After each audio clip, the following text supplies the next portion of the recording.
Salud, my friends. Stay thirsty. Happy Friday. Man, we got a good one today.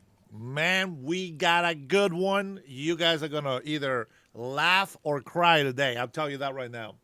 Welcome to the Dennis Herrera Show. My name is Dennis Herrera, and I am here to entertain and to enlighten some of the people that don't want to listen to the truth, but more importantly, to show my love and support to all American patriots of this great country, what we call the United States of America. I think the lighting guy is getting a little bit better. I understand the pressure with the green screen and all that. It's not easy to light up when you have a few monitors in front of you, and you got this like limited space to work with. But you know what? We'll do our best. We'll do our best. We have a great team here at the Dennis Herrera show. So thank you guys for being here with me. Let me see who we have here first. What do we got here? Robert is in the house, I'm sure. We have our newest dedicated troll, Mr. Javier Hernandez, believes deep down inside his heart he knows is the Gulf of America. Now, just to give homage to our friend Javier, I am going to have to bring out the Gulf of America sign just to make sure everybody gets to see it nice and bright right up in the top, Let me see. Where is Gulf of America? Where did I put you at? This guy reminds me every day, that I need to put the Gulf of America up here on this corner. Yeah. Thank you, Javier, for reminding me. Bam! You know what I'm saying? There we go. Gulf of America for every American to enjoy the accomplishments of the United States of America. Do you guys realize, right, that anything that the President of the United States of America, regardless of who it is, any accomplishment that is good, we get credit for that. And yes, I know, it goes both ways. It's a sharp double-edged sword. If he messes up, we mess up with him. You know what I'm saying? So we got to keep it real. We got to give credit where credit's due, but we also got to be held ourselves accountable for everything that's happening. And I'm going to tell you right off the bat right now, I think everything that is happening right now is fantastic. Fantastic. Now, I am a little bit confused here, and we'll touch up on that. Let me go ahead and acknowledge everybody here. Mr. Reed said he's going to be here a little bit later today. Well, God bless you. I hope you have a great day. Let me see who else do we have. Luis Peralta, ¿qué ondas? You here? I'd be surprised. This guy, he can't be on his phone at work. Luisito, gracias, man. Thank you so much for the support. Luis is an old friend of mine who said that he would stop by my channel and show some love. And yes, he is also Honduran, and he also supports the United States of America. So thank you, Luis. Big shout out to you, whatever you are, my friend. Matter of fact, if you are listening, I'll give you a call later today. Happy Friday, brother. Let me see who else do we have in here. Happy Mac is enjoying his happy Friday morning. Oh, Javier, troll, my new troll. Listen, you got to thread lightly because my patriots, the patriots that I have on my chat, they will block your ass if they get tired of you. We never lie on this show. We always tell the truth. Now, the truth hurts, and you might not want to accept it, but it's still the truth. You know what I'm saying? I understand if you don't like it, but it's still the truth, and that's just the way it is. Good morning, Donald. How are you? Good to see you on here. God bless you. Man, I'm going to tell you, today we're going to start off with Hamas. You guys remember that group? Everybody remembers who Hamas is? Probably not. By now, every racist person in the world, it's only thinking about Iran. Only about the terrorist Muslims of Iran. Everybody forgot about Hamas, I think. Well, anyway, we have some tweets here. Why don't we do that? Let's jump in here into the tweets of President Trump. And by the way, right now he's having a live meeting. We will jump into that live here in a little bit. But let me grab these tweets here really quick. Let's go to the most recent one here. Let me see. Well, the most recent one is the live that he's doing right now, but there is a tweet that he sent out. And let's see, not that one.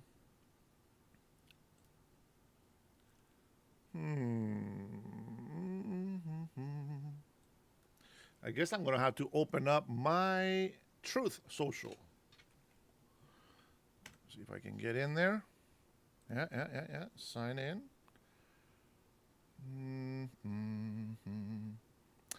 You can go do this phone.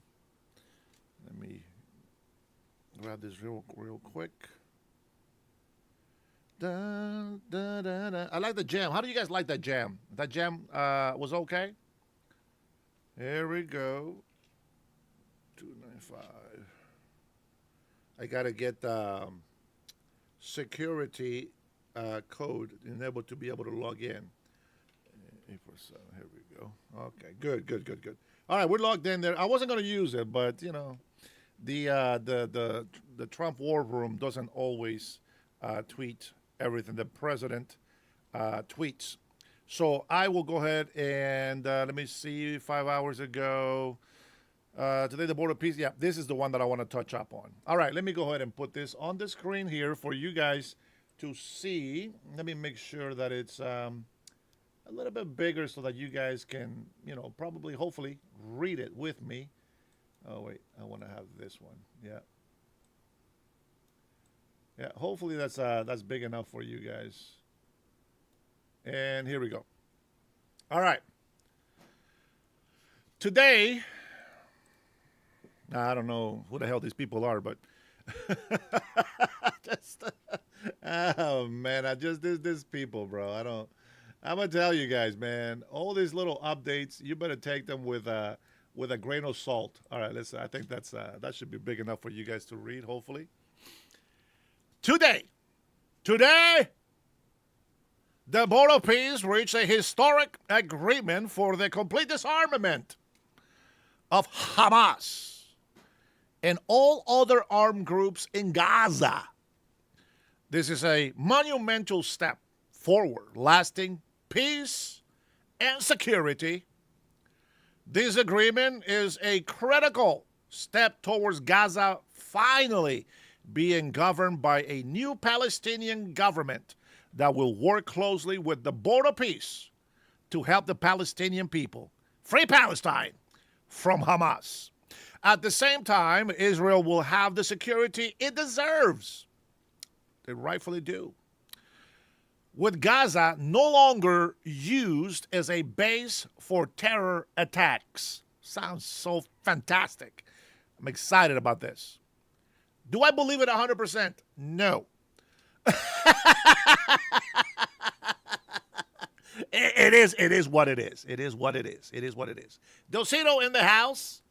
Welcome back. This is a major milestone in the implementation of the Trump 20-point plan. The agreement will be carried out in carefully structured phases.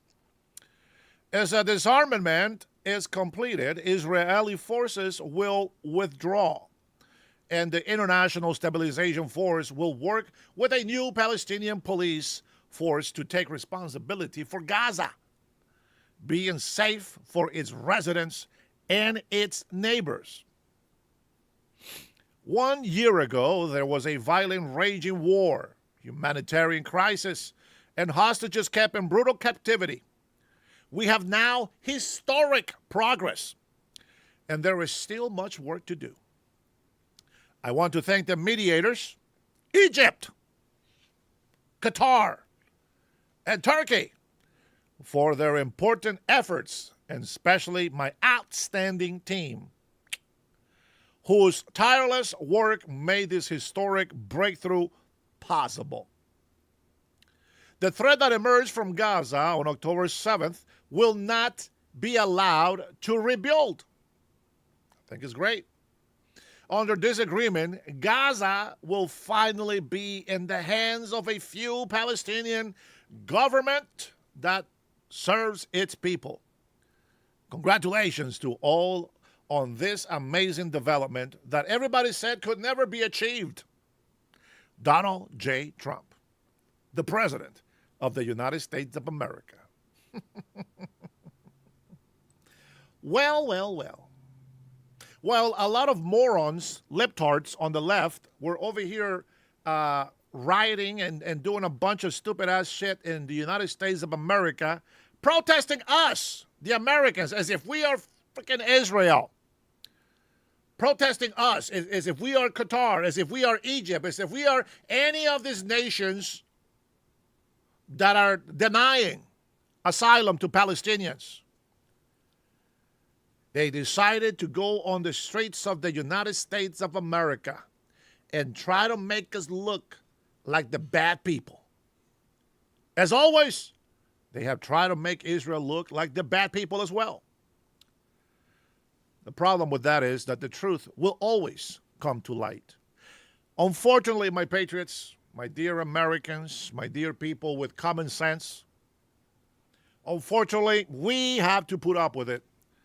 Unfortunately, we have to listen to these libtards fight with us, argue the stupid comments that they make and their dumb ideologies and their no common sense having brains, if they have any, is probably just an empty shell. And they just don't have any critical thinking.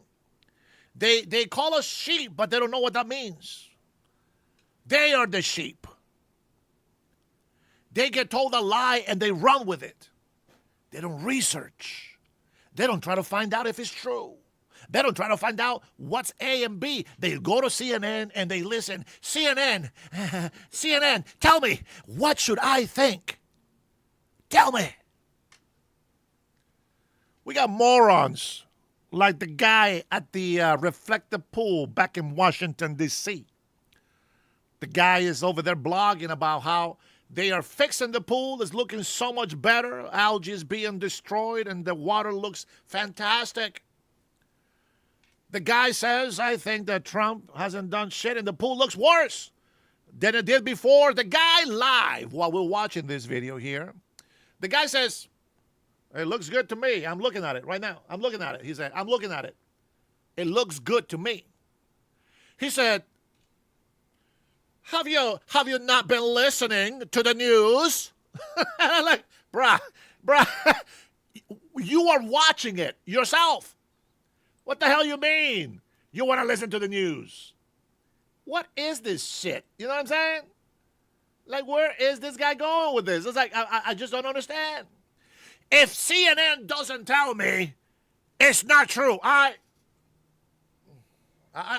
know what you're saying. I see it, but CNN says it's not true. So it can't be. My eyes are deceiving me. This is the way libtards think. Guys, hey, listen. I'm here to entertain, but I'm going to tell you the truth. I'm going to tell you the truth. If somebody invites me over for dinner, I always give them a warning. Listen, I am very picky when I eat, and I will criticize your food when I eat it. Are you sure you want me to come and eat? I said, brace yourself. I will be very blunt and very honest about what I think about your food. And some people might say, oh my God, don't say that. It's going to be offensive. Shut the hell up. If I don't tell them the food is horrible, they're going to continue to poison other people. But if I tell them the truth and I tell them that the food tastes good, that's the biggest compliment you're going to get from me.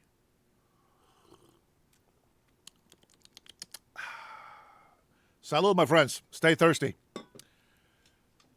So with that being said, libtards like to have people tell them what to believe, what to think, as if they don't want to have the responsibility of having to make a decision. They're afraid of failure. They're afraid of making mistakes. While we on the other side, we don't give a shit. We got to try. Otherwise, we'll never know. So we do. So we do. All right. I'm going to tell you what. I'm going to leave some of these comments for later. Let me put this here in the back burner. Put this here in the back burner. Let me grab you guys. Oh my God. Man, guys, I have a good one for you today. I promise you, I have a very good one. I am so happy. Listen, there's always libtards and all these people from the left that come into my channel and they're, oh, this guy doesn't even know what the hell communism is. Socialism is a great thing for the United States of America. Not today, bitch. Today, you get to hear the truth, and I got facts. I got receipts. I'm going to prove to you that what I've been telling you all along is true. My dear patriots, you're going to enjoy this one. Now, I mean, everything in my head looks fantastic. Oh, man, it's terrific. And maybe when I show it to you, it's probably just going to be crickets.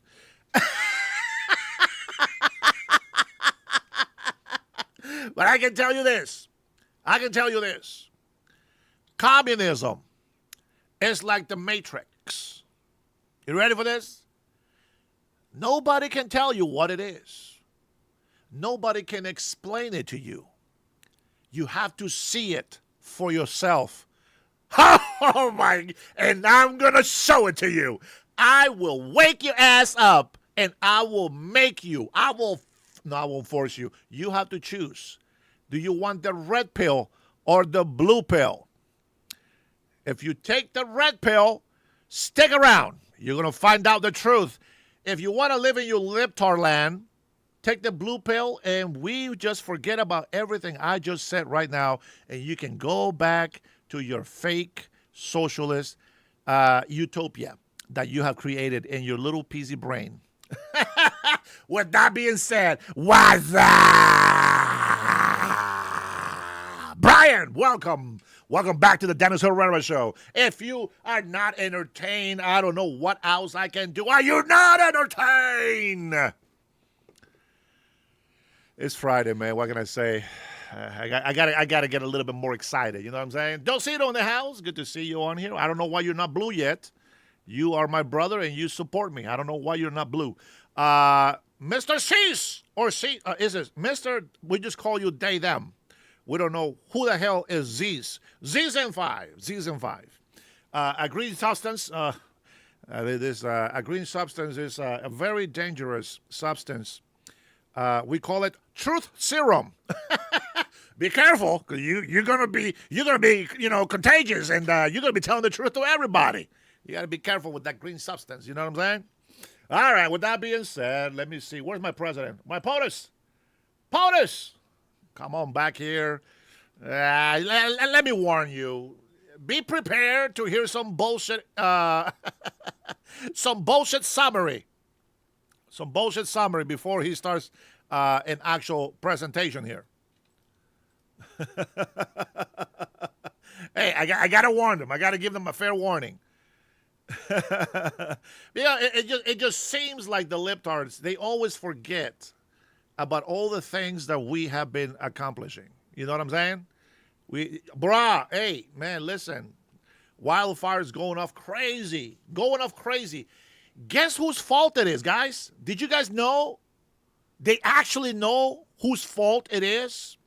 Somebody put it in the chat if you know whose fault it is of this fire going crazy right now. Before I hit play on our clip here from the POTUS, the greatest team, the greatest administration ever assembled for the American people to bring back common sense, honor, and respect to the United States of America.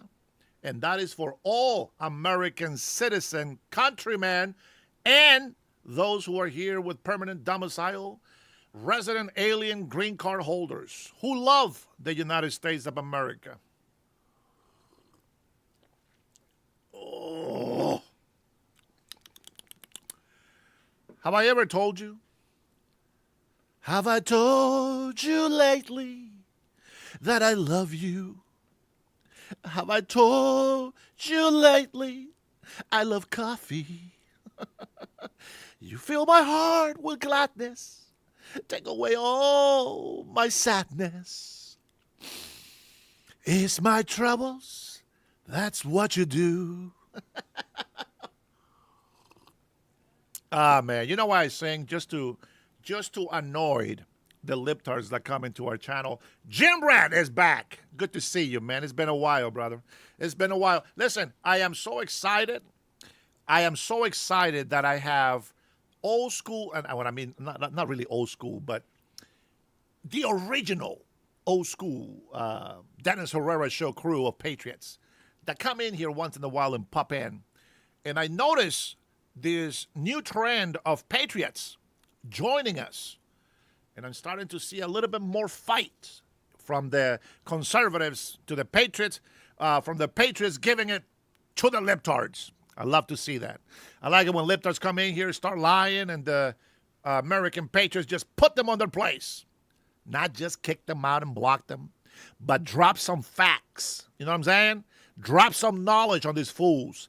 Teach them to be American patriots.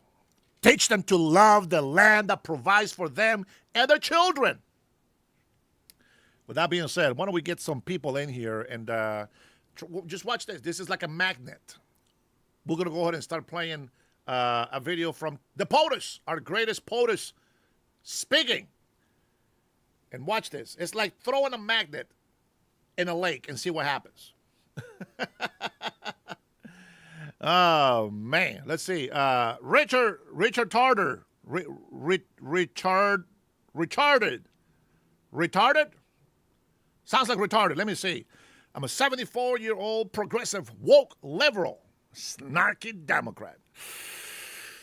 Well, you know, nobody's perfect. It's okay. Don't worry about it. It's okay. Don't worry about it. Here we go. POTUS, let us have it. What is the update?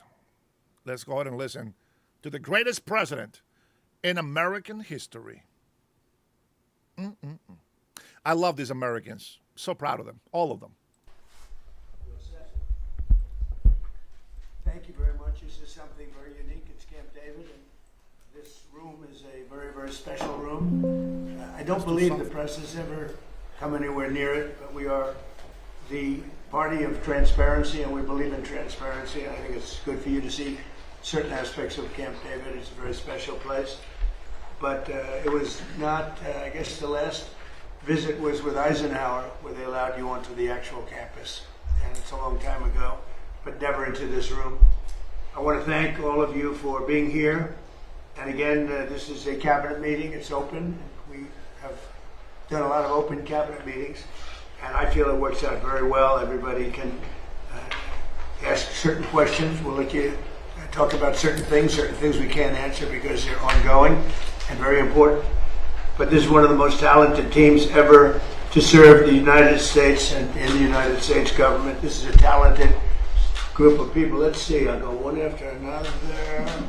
Yeah, it's a couple of steps, but that's okay. It's an amazing group, and America is safer and stronger and far more successful than it was 2 years ago, and I think, frankly, that it ever was. I don't think it's ever been anything like this. We're building more factories and plants in this country than we've ever built before. And we're going to be, at some point, we'll be leaving this position, and we're going to leave this country in very, very good shape, better shape than it's ever been. When we took office, we inherited a total catastrophe. The last administration created the worst inflation in 48 years, the most dangerous and insecure border in history, and exploding trade deficits like we have never seen before, rampant crime, men and women's sports, transgender mutilization of your children, and chaos and bedlam all over the world. Other than that, they did quite a good job. In less than 18 months, we've turned around 4 years of disaster. We now have the strongest border in American history. We went from the worst border, I believe, of any country in history. 25 million people came through in 4 years. And these are people that, in many cases, you don't want. They were murderers, they were drug dealers, they were people that you do not want. But now we have the strongest border in American history, and for the last 15 months, the report just came out again, we've had no people coming in through our southern border, zero.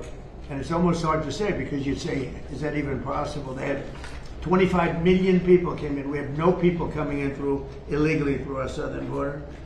and that's in history. So think of that zero, a big beautiful zero. The murder rate saw its single largest drop ever recorded to the lowest in 125 years. That goes back to, think of it, it goes back to 1900. Lowest murder rate in the history of our country. So that's something. Today, I just want to mention that we heard in Minnesota there was a cyber attack, and they blame it on Iran. I don't think so. I blame it on Minnesota because they're grossly incompetent. There was a cyber attack of 30 water plants, and I would blame it on Minnesota and the governor, the corrupt governor of Minnesota. They like to say, oh, it was Iran. Iran should be so lucky. Iran's got bigger problems than worrying about Minnesota. This month it was announced that inflation is dropping at the fastest rate in more than 6 years. Walmart, Sam's Club, Giant Eagle, and others are slashing prices by hundreds of grocery stores, and all of the stores, throughout the country they're slashing prices, something that you haven't seen for a long time since my last administration. The stock market has set 73 all-time record highs since the election. That means all-time record highs, 73 days out of a very short period of time. And the typical 401k is up by more than $30,000. And when you think of that, if you add another $1,000 to it, it will be, we set the record in the last administration, a record still standing. This administration is going to blow my last administration away. When the factories that we're building at record, and we're not building them, all over the world they're building. They're coming from all over the world. They're coming from Germany with the cars. They're coming from Germany. They're coming from Japan, South Korea, Canada, Mexico. From all over the world they're building auto plants here because otherwise they have to pay tariffs. The tariffs have made our country rich and successful. And all of this, I'd like to say it was the election. On November 5th, it was the election, and that's fine. But without the election, you wouldn't have what I've done economically. So we have the most successful environment that we've ever had. There's never been anything like it from the standpoint of investment into our country. It's 5 to 6 times higher than anybody has ever seen, than any other country, not just us, has ever had. On July 4th, we launched Trump accounts, a key provision of our great, big, beautiful bill. And these tax-free investment savings accounts have already been activated by over 7 million children. These are investments made in our future, which is our children. Our children are the most important aspect of our future, with more being added each day. So it's a tremendous hit, over 7 million, and really, it really just got going, I would say, Scott, about 2 weeks ago when it was, we got the final approvals. And we have over 7 million. Actually, there's never been anything quite like that. But millions of accounts are pre-funded with $1,000 from the U.S. Treasury or generous gifts from private donors like Michael and Susan Dell and others who have given billions of dollars, billions. People are putting up hundreds of millions and billions of dollars into it and buying really a great future for children. When they turn 18 or when they turn 21, instead of having no hope, no future, they will end up with hundreds of thousands of dollars and maybe even more than that.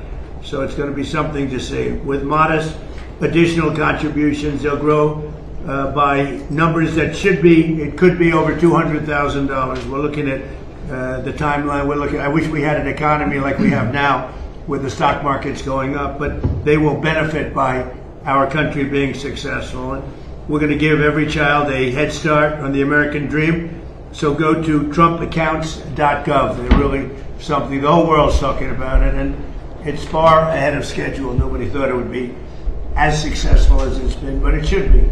It should be. And we start them off with $1,000, and this was part of the great, big, beautiful bill. With my most favored nation policy, you could say this is even a bigger thing if that's possible. On drug prices, we're achieving record discounts on prescription drugs. The prescription drugs were going through the roof for many years, and now we're getting record discounts with price differences of 300, 400, 500, 600%. Nobody's ever heard of a thing like that. And what this is all about is that we had the highest prices anywhere in the world by far. Most expensive drugs, prescription drugs, and others. The highest in the world. The whole world was laughing at us. We paid for the rest of the world. We subsidized the whole world. And I said, we're not going to do that. And I started it in the first administration. I took it up. Obviously, Biden wasn't able to do anything about it because you had to get the consent of the drug companies, and you had to get the consent. More difficult would be the consent of other nations. The other nations had to agree, but they were paying a fraction, sometimes 10%, 20%, 40%, 70% less. So I had to call them and I had to get them on, and I said, if you don't do it, we're going to have to charge you tariffs.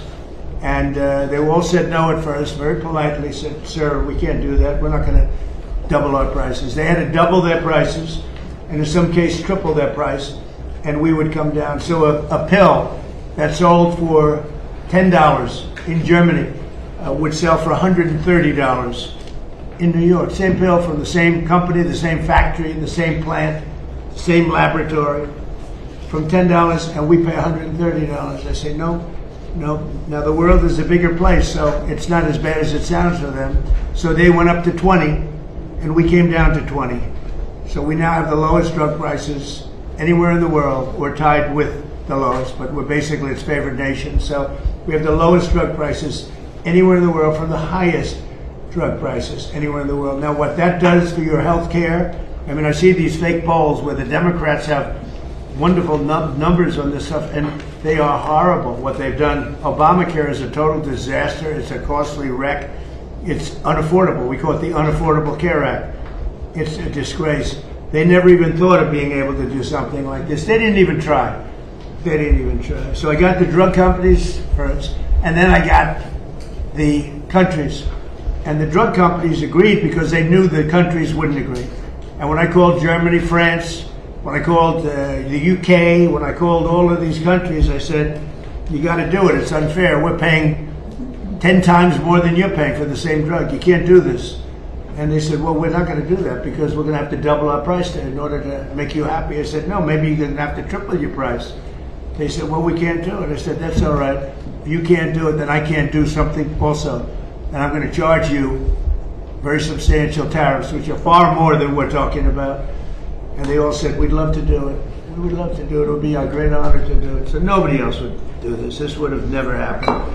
So your drug prices have gone down by numbers not even thinkable. My first term, I had the privilege of having lower drug prices from the beginning of the year till the end for the first time in 28 years, you remember. And I called a news conference to announce it. So the year had ended, and I was turned out 1/8 of a percent. 1/8 of a percent. Little tiny this much. It went down that much during 1 year. First time in 28 years it went down. It was always like this, just up, more expensive. And I called a news conference. I was so proud of myself. And I said, ladies and gentlemen, the first time in 28 years drug prices have gone down from January till the end of December. And I want to just congratulate everybody for being a part of this wonderful experiment. And 1/8 of a point. Now we're talking about 400, 500, 600% coming down. We pay the lowest drug prices anywhere in the world from the highest. So, and I'll say it again and again because the press doesn't want to report it. The fake news doesn't want to report it. They don't want to talk about it. What that does for healthcare, Bobby, is unbelievable because medicine is a big part of healthcare. So I wish that people would understand that, and I hope they're going to vote for us in the midterms because you'll see some stuff that will be horrible because they can blow it very fast if they don't know what they're doing. So your drug prices are great. You know, I saw Spain yesterday, and I watched the catastrophe that took place. It looks like an invasion of a country by hundreds of thousands of people. And that same thing's going to happen to us if the Republicans don't get elected, except worse. Much bigger, much easier to get into, despite the fact that we have built thousands of miles of wall, which I said we were going to do, but we didn't have that, forget it. But we have the safest border in the world. If we're not in office, our country will be invaded at levels that made Spain look small time. And when I watched it, I said, boy, I'm going to say it because I knew you were going to be at Camp David. And I say, that's going to be a talking point for the midterms. Because when you look at what happened to Spain, they don't know what to do.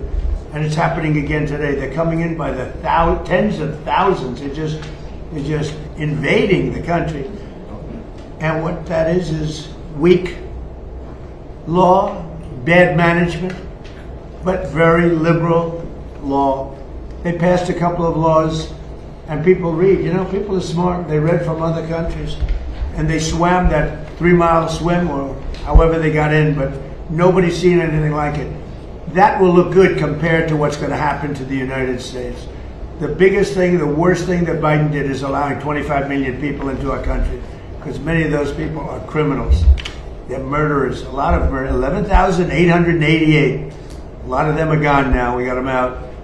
But they allowed people to come into this country that you can't allow to come into a country. We're also making an unprecedented investment in the United States Armed Forces, where we're doing great.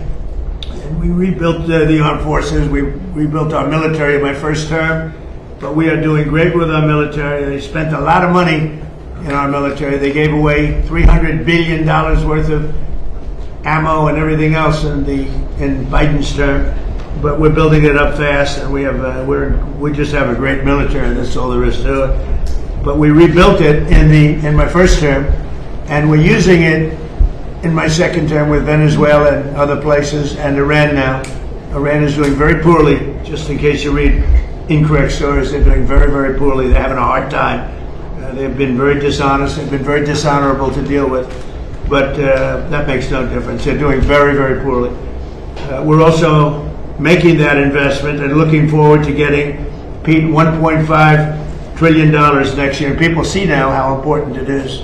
We want to keep a safe country. We have to keep a safe country. And the good news is all of that equipment is made in the USA. So we're making it here. It's jobs. And each one of our defense groups are building literally at least 4 new massive plants as we speak, because we want them to move faster. We have the best equipment in the world, but we want them to move faster. We don't want to wait a year or a year and a half. We want to wait a week, maybe.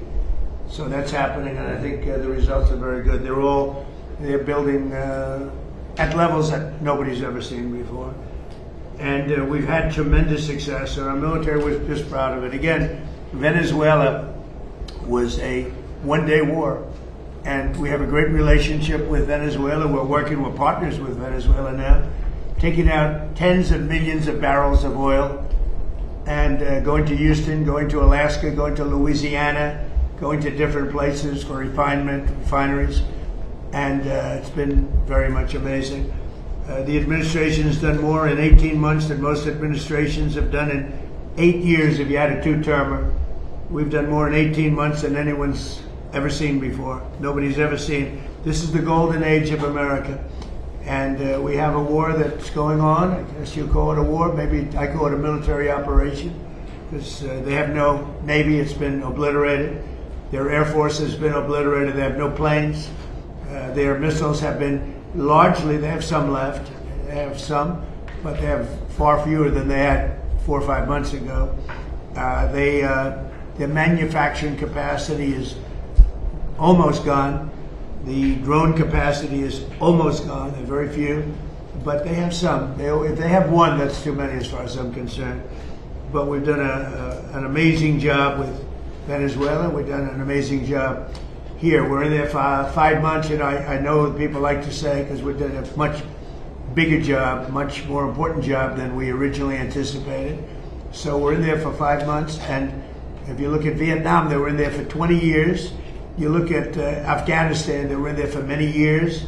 You look at any one of the wars, Korea, any one of them, they're in there for many years.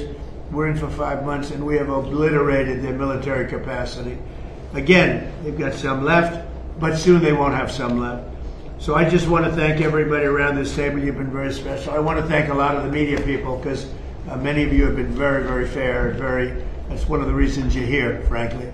But you've been very fair. You've covered me this time, I mean, much more fairly, I think, than the first term. The first term was a great success. We had the greatest economy in history in the first term, and this term is going to blow it away. I think this term is going to actually blow it away. So it's an honor to have you, and I'd like to ask our great Vice President, J.D. Vance, to say a few words, followed by Marco and Pete and Scott and Bobby Kennedy. Okay? Thank you very much, everybody. Please, Judy. Well, great. Thanks, Mr. President. First of all, thanks for having us at this historical and beautiful place. And it's an honor to be on the team, an honor to be able to work on fraud, which is what I want to talk about today, though I know we have a lot of things going on. This has been an amazing team, from Kelly Loeffler at SBA to Doug at the VA to Todd and Bobby Kennedy. This really has required a whole of administration approach to try to tackle fraud. There are a few things that I want to talk about and celebrate. The first is that just since the beginning of the fraud task force that I started under the President's leadership and direction, we have identified $230 billion of fraud that's being perpetrated against the American people, and we have halted already $56 billion of that. It's sometimes hard, once the money has already gone out the door, it's hard to get it back, but stopping it from going out the door is how we save the American people. $56 billion, and of course we're going to keep on working on that. Just today, Mr. President, we will announce 17 new anti-fraud actions that will total about $1/3 billion, and that's added to the $230 billion that we've already uncovered. And I want to just talk for the benefit of the American people about why do we care so much about this? Because what I always try to remind people is that fraud has two victims. So, to give one concrete example, there is a program that is administered by Medicaid, and that program ensures that low-income moms and low-income babies have access to neonatal care. Now, I think most Americans probably share my view that this is one of the great things about the United States of America, that if we see a baby and we see a young mother that requires help, we help our fellow Americans. That's a good thing. It's something that we should be proud of. And yet, there is a program that has defrauded the moms and the babies who benefit from these. You've gotten people who've gotten rich by setting up false companies that are providing false services. So who loses in that equation? Number one, of course, is the American taxpayer that is $230 billion poorer because of the fraud that this country has let go on. But I actually think most importantly is that we've seen that program run out of money. So we've seen moms and babies unable to access the health care that they need because the fraudsters have gotten rich. That is a disgrace. And until the president ordered us to stop it, no one was doing anything about it. So we've made a lot of progress, Mr. President, in just under a year, but we're going to keep on working at it because we believe the American people deserve to have their money spent as you and the Congress have directed it. There's big numbers you're finding, tremendous numbers. They look like Elliot Ness. Does anybody know who Elliot Ness is? They look like that group of people you have lined up behind you. They're doing a great job. Yes, sir. Billions, think of, not millions, billions of dollars is being recovered. Billions. And you haven't seen anything yet. We have things happening that people aren't going to believe. The level of corruption and fraud that took place under the Biden administration was unprecedented. And Minnesota, California, Maine, believe it or not. You know, you think of Maine as this wonderful place. Yep. It's the level of corruption is incredible, all over the place. So, great job. Thank you very much. Thank you, sir. Okay, please. Oh, my turn. Well, first of all, thank you for bringing us out here. I got the chance to drive for the first time in a year and a half, which is the golf cart. It was fun. It was great.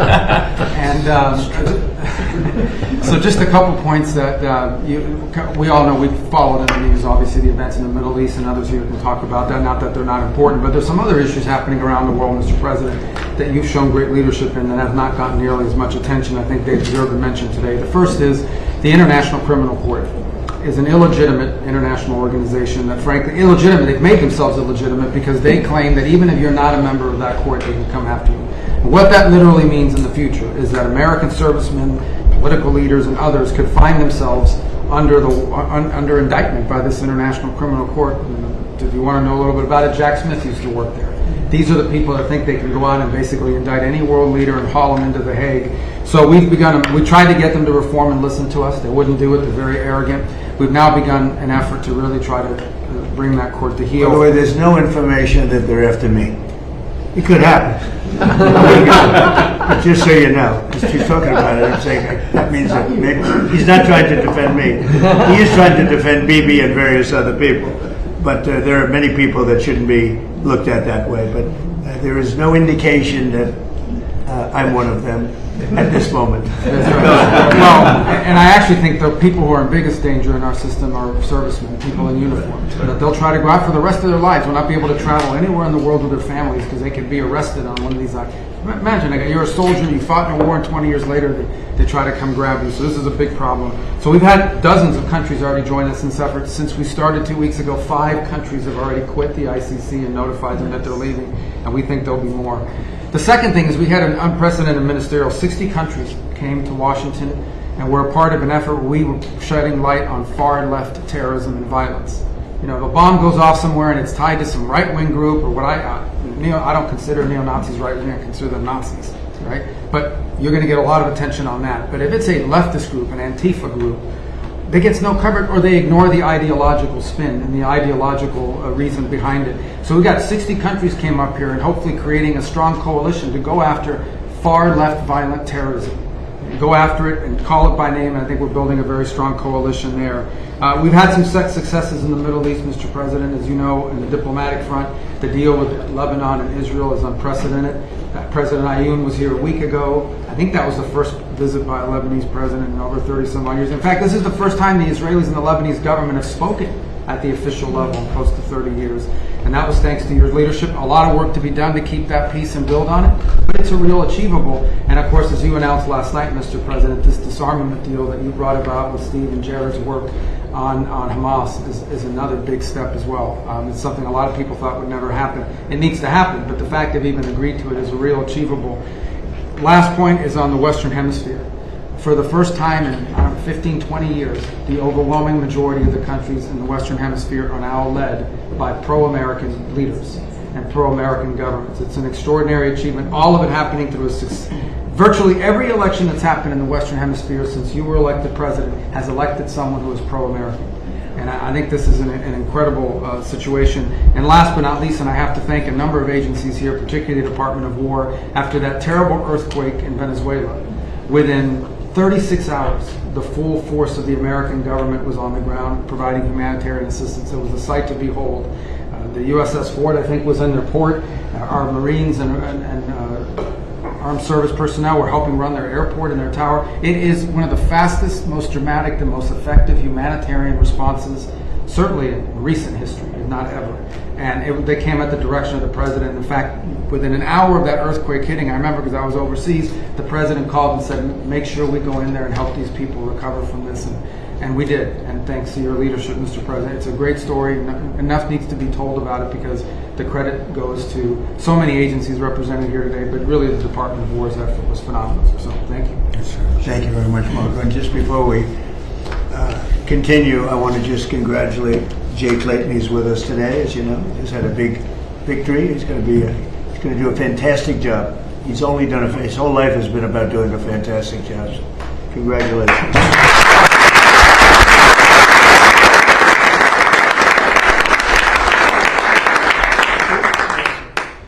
Thank you, Mr. President, for the invitation, the opportunity to be here. It's an honor for the War Department to help run this facility. Also, from the food to the fence line, it's an honor to have you. And it's great Americans here and all around the country and all around the world who are the core of what keep us safe. But in order to do that, you have to have a leader that's willing to put them in a position to do it. And that's my takeaway, Mr. President, is. Sort of 3 points. 1, it takes courage.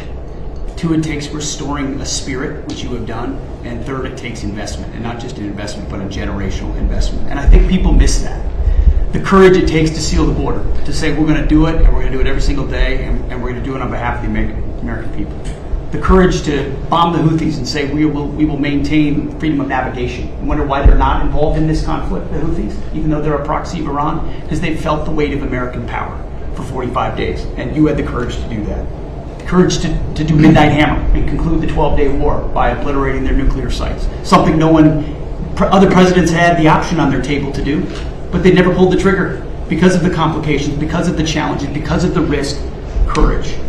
The courage to take on the cartels and drug boats, and now forming the ACCC, the America's Counter Cartel Coalition, with all those friendly governments that Marco talked about who want to be shoulder to shoulder, not just with America, but with a bold, strong America with clear leadership. The courage to go get Maduro in the most heavily guarded house, inside the most heavily guarded fort, inside the most heavily guarded town in their capital city in the middle of the night, and change the entire dynamic of that country and that region. And the world saw what the American military was capable to do, that doesn't happen unless the commander-in-chief says you're authorized to do it, and will take the handcuffs off when you do it to ensure that Americans come home. The courage to undertake epic fury and this Iranian regime and ensure they never have a nuclear weapon, which remains your commitment. And frankly, the courage to negotiate with people that have shown no willingness to do so honestly, with incredible negotiators who are the best in the world, and give them every opportunity to do it, give those things up peacefully. All of that takes guts. But that comes on the backs of the change in the spirit of our department. You talk about spirit all the time, and you're right to do so. When you rip out DEI, when you rip out social engineering and social justice, and you put in merit, and then you untie the hands of commanders to be commanders, to enforce discipline and accountability, to get back to basics, then you get historic re-enlistment inside our ranks. Our best people, Mr. President, are staying because they want to be in that kind of department. And then historic recruitment record amongst young Americans. Every month, our department breaks records. And when did that trend line start? On Election Day, 2024, when the American people said, I want to serve under this president. And that new name, the Department of War, has become the ethos, the warrior ethos of our department. Again, spirit. And I will note, the flyovers will indeed continue until morale improves. But that's also spirit. Parades, 250, flyovers, the American people seeing and feeling their military in ways they have not in the past. That's spirit. And then finally, Mr. President, a generational investment. You rebuilt the military in your first term, and you've spent in your first year $1 trillion, and now we are committed in working with Congress to get $1.5 trillion. But this is not the same way we funded our department in the past. This is a businessman in charge. This is a deputy secretary of our department who's a turnaround guy, just like the president is, saying we will not fund money, we will not fund the department the way we have in the past. In fact, so far, $75 billion in private investment from defense companies who are now investing in new plants, new equipment, new assembly lines to build the munitions of the future faster than ever possible. That's saving taxpayer dollars because the companies themselves are investing. That would never, the arsenal of freedom would never happen without you. So just like we use a lot of the things Ronald Reagan's buildup was a part of, in this administration and in future administrations, they will look back at Donald Trump and the buildup that he has done, and that will be, the deterrence of the future will be established because of your investment. So thank you, Mr. President, for your leadership. Scott, please. Mr. President, it's an honor to be here in this historic place as we celebrate our nation's 250th anniversary. And I think if we look back, whether our founders was President Washington, Thomas Jefferson, Alexander Hamilton, could not have imagined the economy that we would have created. It is the envy of the world. And as you said, we have record investment coming in. We've never seen anything like it. And we're pulling away from the rest of the world because of your leadership, the policies that you did from day one in terms of digital assets, in terms of technology, and bringing back American manufacturing. You've done it again. You had the incredible economy during your first term, and we are seeing that carry over here. And it is in stark contrast to the Biden economy, which was government jobs, government spending, and high inflation, the worst inflation in 50 years.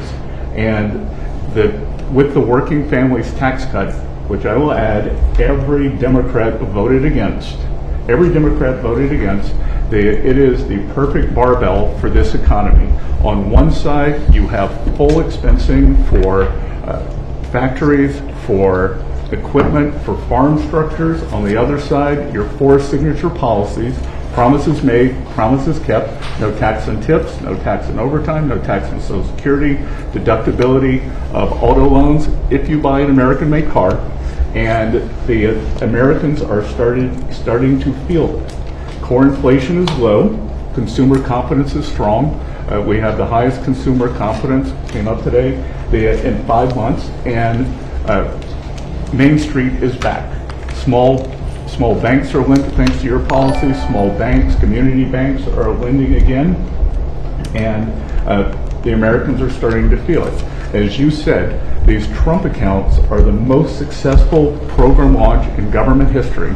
We've had 7 million families sign up for them. We're going to get to open enrollment, and we will have 70 million families who have signed up for this.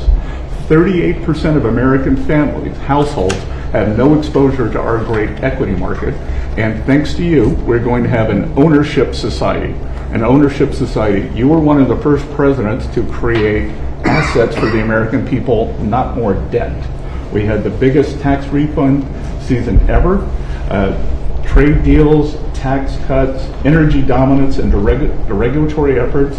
America is ushering in the greatest reshoring wave in our history. In June, our manufacturing sector expanded for the 6th straight month.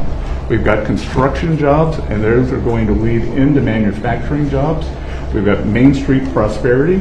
Real wages are up $1,000. And sir, what you've done again too is the bottom 25% of wage earners, just like in your first term, are outperforming the top 25%. This is a working families administration. In the past year, that group had wage increases of 5.5%. They have 3 times what the top end has done. So you've done it again, and these are private sector jobs we are creating. As you often say in these meetings, we could have created 1 million, 2 million government jobs, but we didn't. The private sector is creating. We've got incentives, we've got money coming in, and we are rebuilding. And then our energy dominance, thanks to you and these policies, you can come to the U.S., you're going to have regulatory certainty, tax certainty, and energy certainty, so it is the best place in the world to build your factory. And finally, I want to add, it has been a pleasure to be a part, or a privilege to be a part of, as we've gone from epic fury to economic fury, to constrict, on your orders, constrict the Iranian regime's the financial tentacles all around the world. We started it on your orders. We started it in March 2025. In December of 2025, the largest bank in Iran collapsed. The central bank had to print money, caused inflation. Now they got 180% inflation. They aren't able to pay their troops.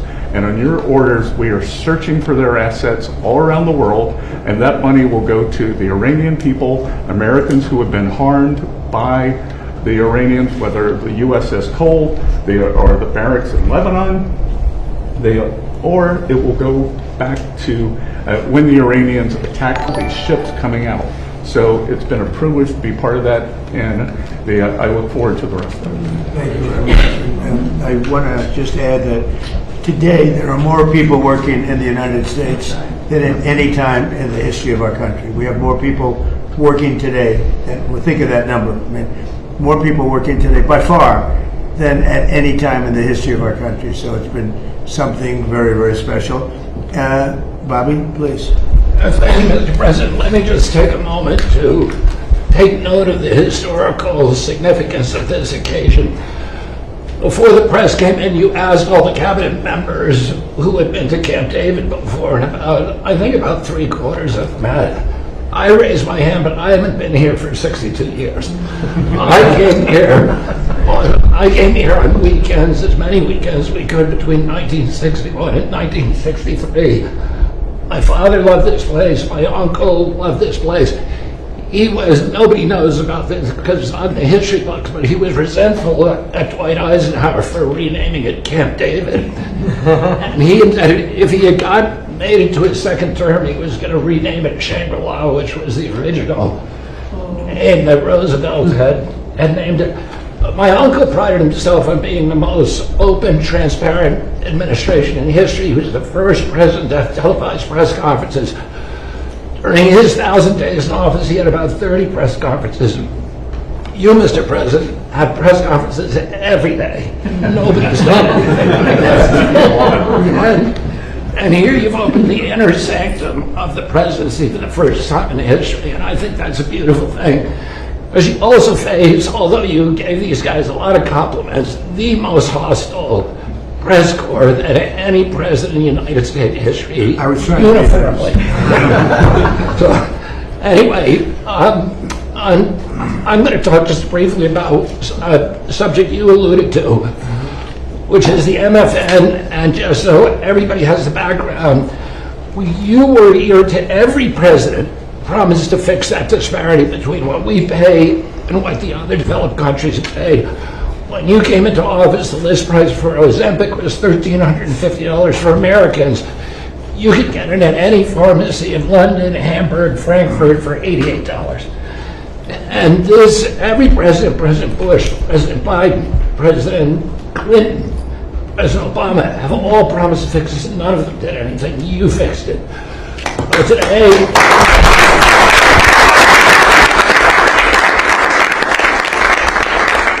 by the time you leave office, assuming that's in 2028, 95% of the drugs that are available to Americans, they will be paying the lowest prices in the world. Trump RX, just in the short time since we put it up, has saved Americans $700 million. We now have 800 drugs on there. We have deals with Amazon and with GoodRx. We're adding more and more drugs every day. And I'll just give you one example. Praluent is a very popular cholesterol drug. Its list price is $522. That's what everybody is paying. We now have it on Trump RX for $237. That means that the 300,000 Americans who take that drug will be saving $3,700 a year on pharmaceuticals every year. And you can apply that across the board. This is going to change. It's making pharmaceuticals affordable, the most affordable in this country of any country in the world. Well, thank you, Mr. President. How are you doing on the autism research? We will have an answer for you. We just got It's so important. Okay, we'll be talking about that. We'll be having something of interest. Such an important thing. There's a picture of your uncle right there on the wall. I know he's looking handsome guy. And that's quite a picture. Did you see it? Yeah. So maybe that gave you the idea to start out that way, but it's quite a picture. Any questions? Mr. President, Mr. President. We've seen these strikes between Iran and the United States over the past 10 days. How do you go about reviving the ceasefire and getting diplomacy back on track? Well, I think we just want to win. We just want to win. We're doing very well. We're trying to be nice as you can be in a situation like that. But they're being decimated. They have no Navy. They have no Air Force. They have no anti-aircraft. Doesn't mean they don't have any capability. They have some, but very little. We just want to win. We don't want to have them. It's very simple. They cannot have a nuclear weapon. Iran will not have a nuclear weapon, and they can't have a nuclear weapon. If they did, the Middle East would have been wiped out by now. If I didn't stop the JCPOA, the Obama deal, if I didn't terminate that, they would have had a nuclear weapon. I believe Israel would no longer be with us, and big parts of the Middle East, and perhaps other countries in different continents, frankly, because these people are crazy. So they cannot have a nuclear weapon, and they won't. Mr. President, What Mr. do you President. expect over the next 4 weeks, 8 Well, weeks? we'll be hitting them. We'll be hitting them very hard. And at some point they're going to say, we just can't take it anymore. Mr. President, on the disarmament deal that you announced, do you have assurances from Israel that they are on board with this deal? And what comes first? Does Israel pull back and then Hamas disarms, or does Hamas need to disarm and then Israel leaves So we Gaza? do have an understanding with Israel. Israel is very happy about it. Israel helped us with it. And they've been very good. They've been very good about it. Most people said that would be a deal that would be undoable. Now, will it go through its ups and downs? It's a very complex situation over there. The people are very complex and difficult. Many cases wonderful, in many cases not so wonderful. But that will be it's a great breakthrough. Nobody thought that would be possible, to disarm Hamas. That shows you how much success we're having with Iran. Because if you go 4 months ago, 5 months ago, a deal like that would have been impossible. So it's a big step for the Middle East, and people are really impressed by it, and they're surprised by it. And what comes first, Mr. President? What comes first? Did FIFA or Mr. Infantino speak to you about their proposal to sell a stake in the World Cup, and is that something you support, having just About happened? who? Did FIFA or Mr. Infantino speak to you about their proposal to sell a stake in the No, I World didn't Cup? speak to him. Mr. President, you said this morning on Truth Social that victims of government abuse should be paid back. Yeah. Even if it's not the anti-weaponization fund, would you still want the acting attorney general? Well, I'm to find a talking new way about to the do that? weaponization against large numbers of people in our country by the Biden administration and by Obama, but by the Biden administration in particular in this case. But large numbers of people, their lives have been ruined, they've been destroyed, their families have been, decimated. They've gone to prison for no reason whatsoever. There's never been a group of people, most likely, I can think of a couple that were treated pretty badly, groups, but there's essentially never been a group of people treated so badly as these people. And this fund was not for me. This fund was for those people that have been weaponized, that have been abused. Now, I was abused. They attacked my house, Mar-a-Lago, where I live, and I was, big damages should have been given to me. I don't want anything. I'm not talking about myself. I think that there's a group of people in this country, history will show, that were treated like nobody else has ever been treated. So badly, so horribly. Their families have been ruined. Many, many suicides. They've committed suicide. People that were very successful, that wanted to go to a rally or an event and ended up spending the rest of their lives in horror. No, so you can say what you want about the fund, and they've agreed to not have a fund. But there are a lot of people that are very upset about it. A lot of Republican people, a lot of Democrat people are very upset about it. A lot of people were covered. I wasn't covered by that fund. I don't want to be covered by the fund.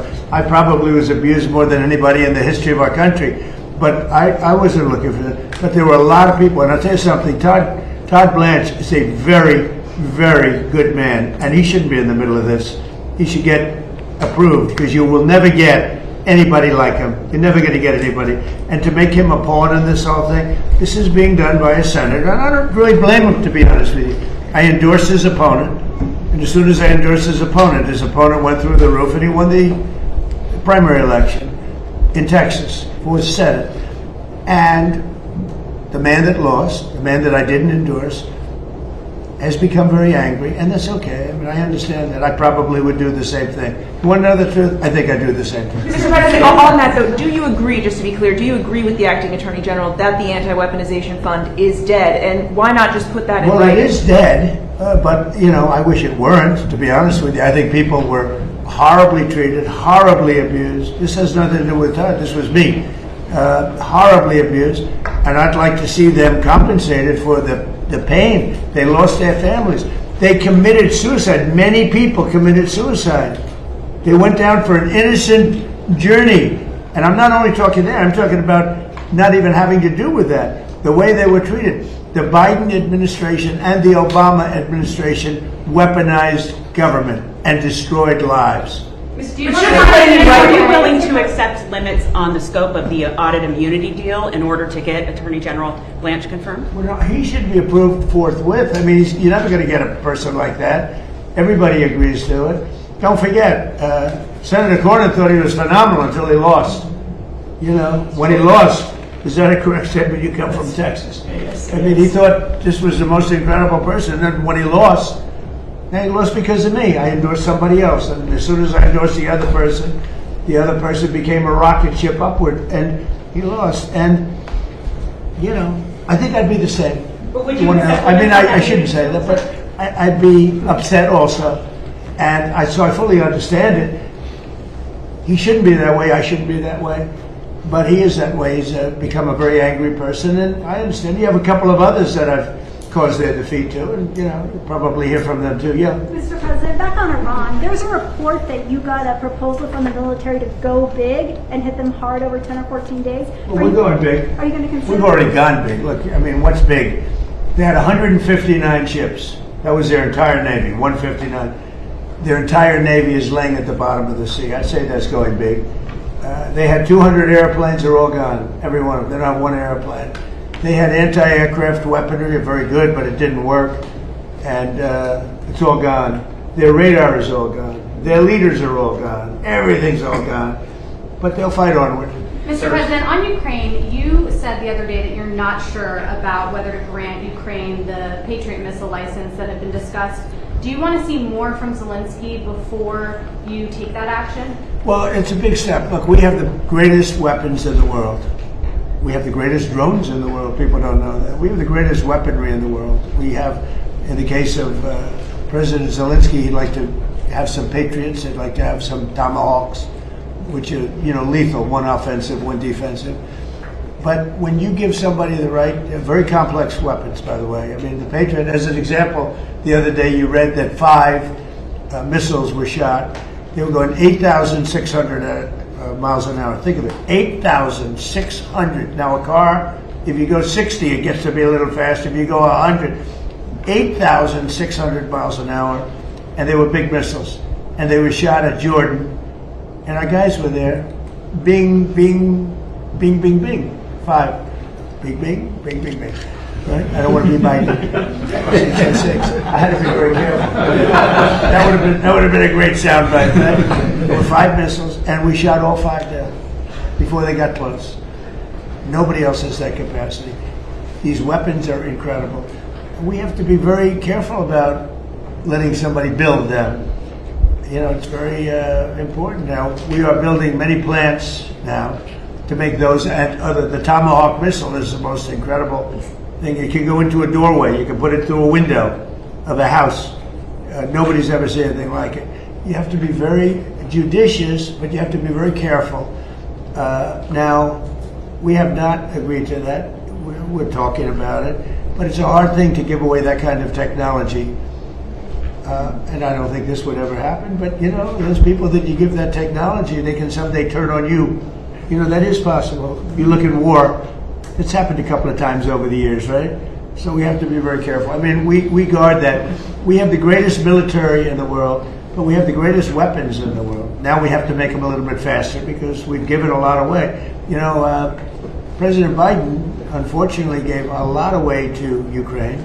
And so did I. I mean, I gave them the javelins, the tank busters. Without the javelins, that war would have been a one-day war. It would have been over. They wiped out the tanks going up to Kiev when they got stuck in the mud. They had a general that decided to go through the mud instead of going up the highway where they were going very nicely. It would have been over. But no, I gave them the javelins. The javelins are unbelievably. We have the greatest weapons in the world. We have to be very careful about giving out the secrets to those weapons, and they're not. You can't copy them. It's a little like NVIDIA. They have a chip.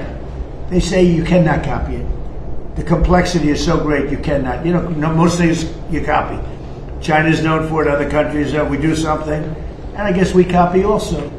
But most things you can copy pretty easily. There's a chip that they made, their ultimate chip, and they always have the ultimate chip. And I say, well, why doesn't somebody copy it? Because they can't, the complexity. They can't copy our weapons. We have the greatest weapons in the world, many of them. Those are just 2 or 3 that I mentioned, but you cannot copy them, so we have to be very careful.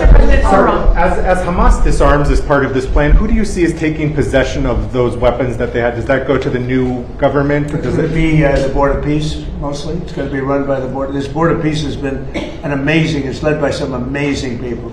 Board of Peace.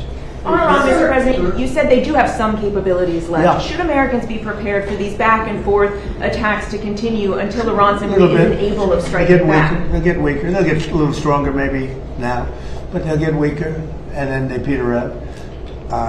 Yeah, sure, I think so. I mean, it'd be foolish to say no. You always have to keep your guard up. What is the status of talks? Who from the administration? Well, they always want to talk, but they break their word so often. Steve is talking, Jared. We have very good people. JD's involved, very strongly involved. We have great people talking. Marco's involved. Because they say talks aren't happening. Very good people. We have the best people. But they'll make a deal. As an example, we'll talk about nuclear. And we'll be in there talking about nuclear for 7 hours. I say, why do you need 7? You can take 10 minutes. You have 5 minutes. You should solve it. But 7 hours. And then they'll go out and I'll say, they discussed nuclear. And they'll go out and they'll say, we never discussed nuclear. And I say, why do they say that? All they do is make me angry. You know, you just make me angry.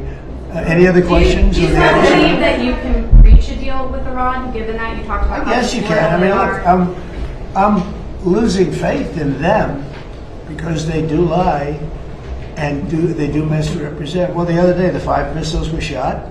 We knocked them down, but we were in the midst of a negotiation. I mean, I'm waiting for Steve to call me. How's the negotiation going?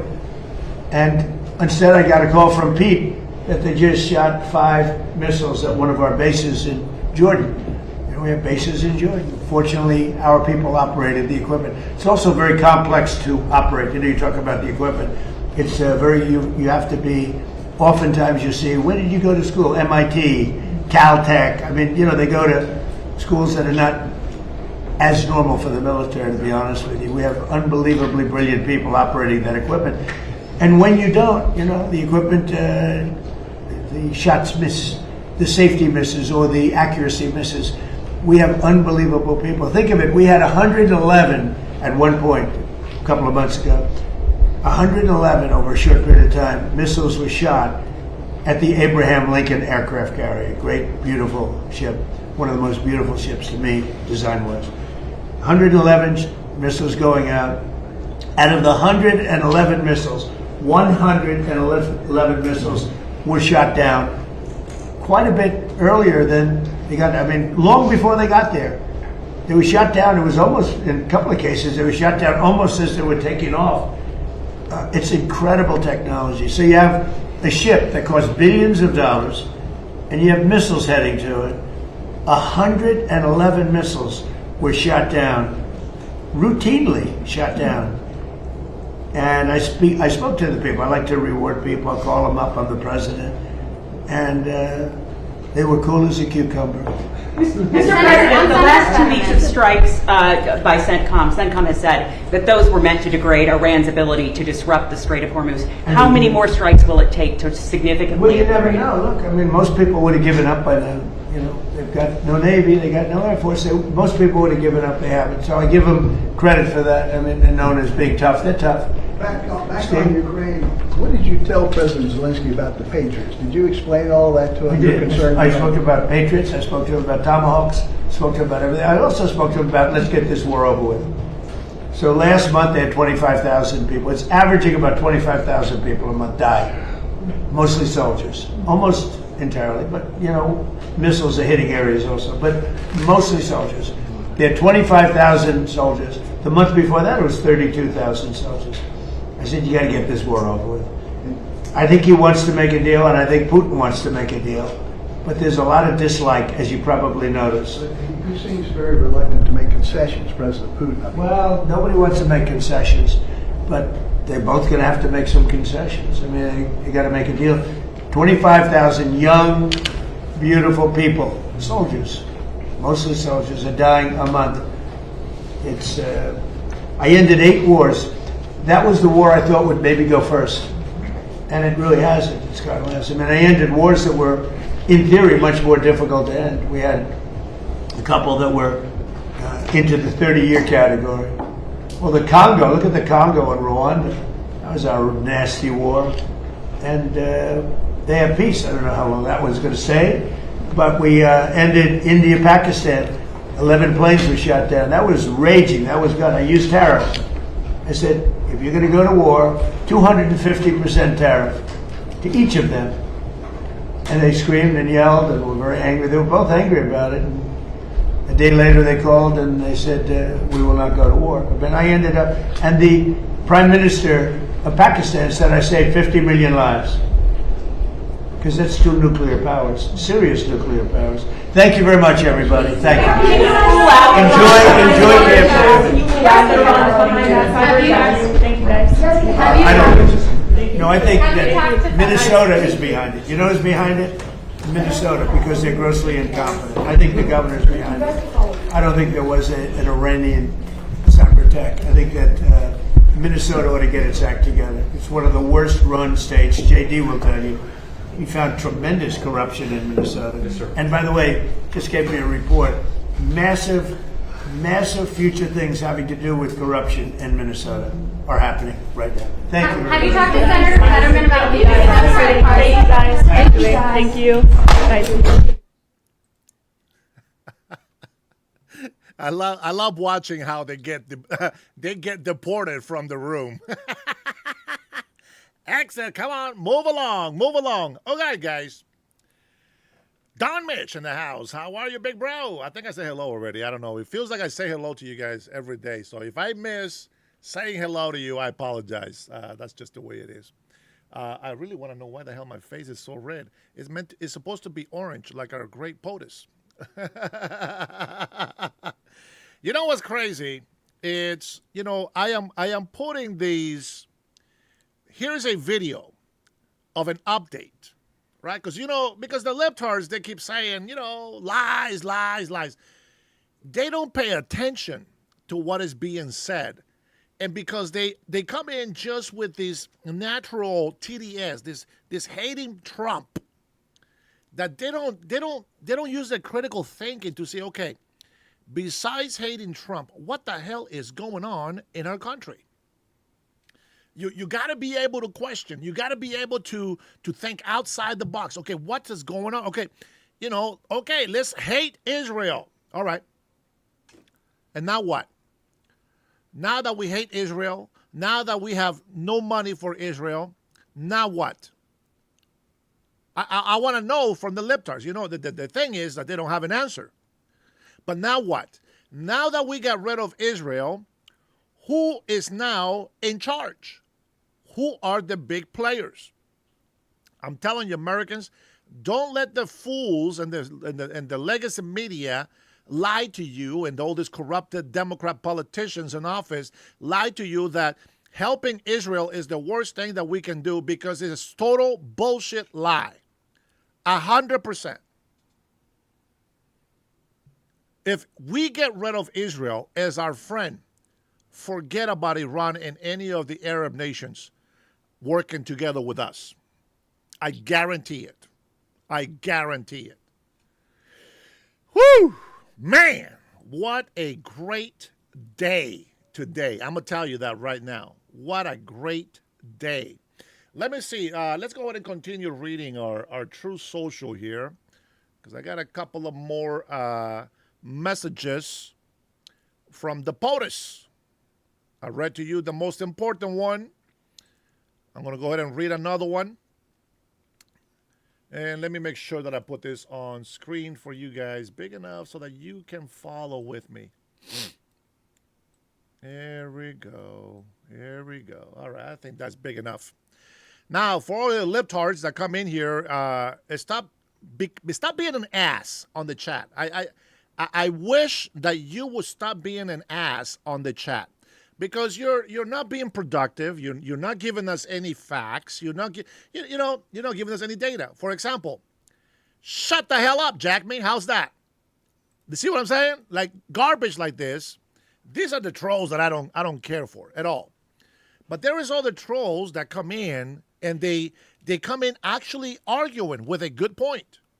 They come in arguing with some data sheets. You know what I'm saying? They could be wrong, but at least they bring something to the table so that we can have a conversation. But these libtards that come in here just to troll, I hurt their ass so bad. I mean, it sounds almost gay, right? But I hurt their feelings so bad, they can do nothing except ignite their TDS even stronger, more immune to common sense. And they have added the new syndrome.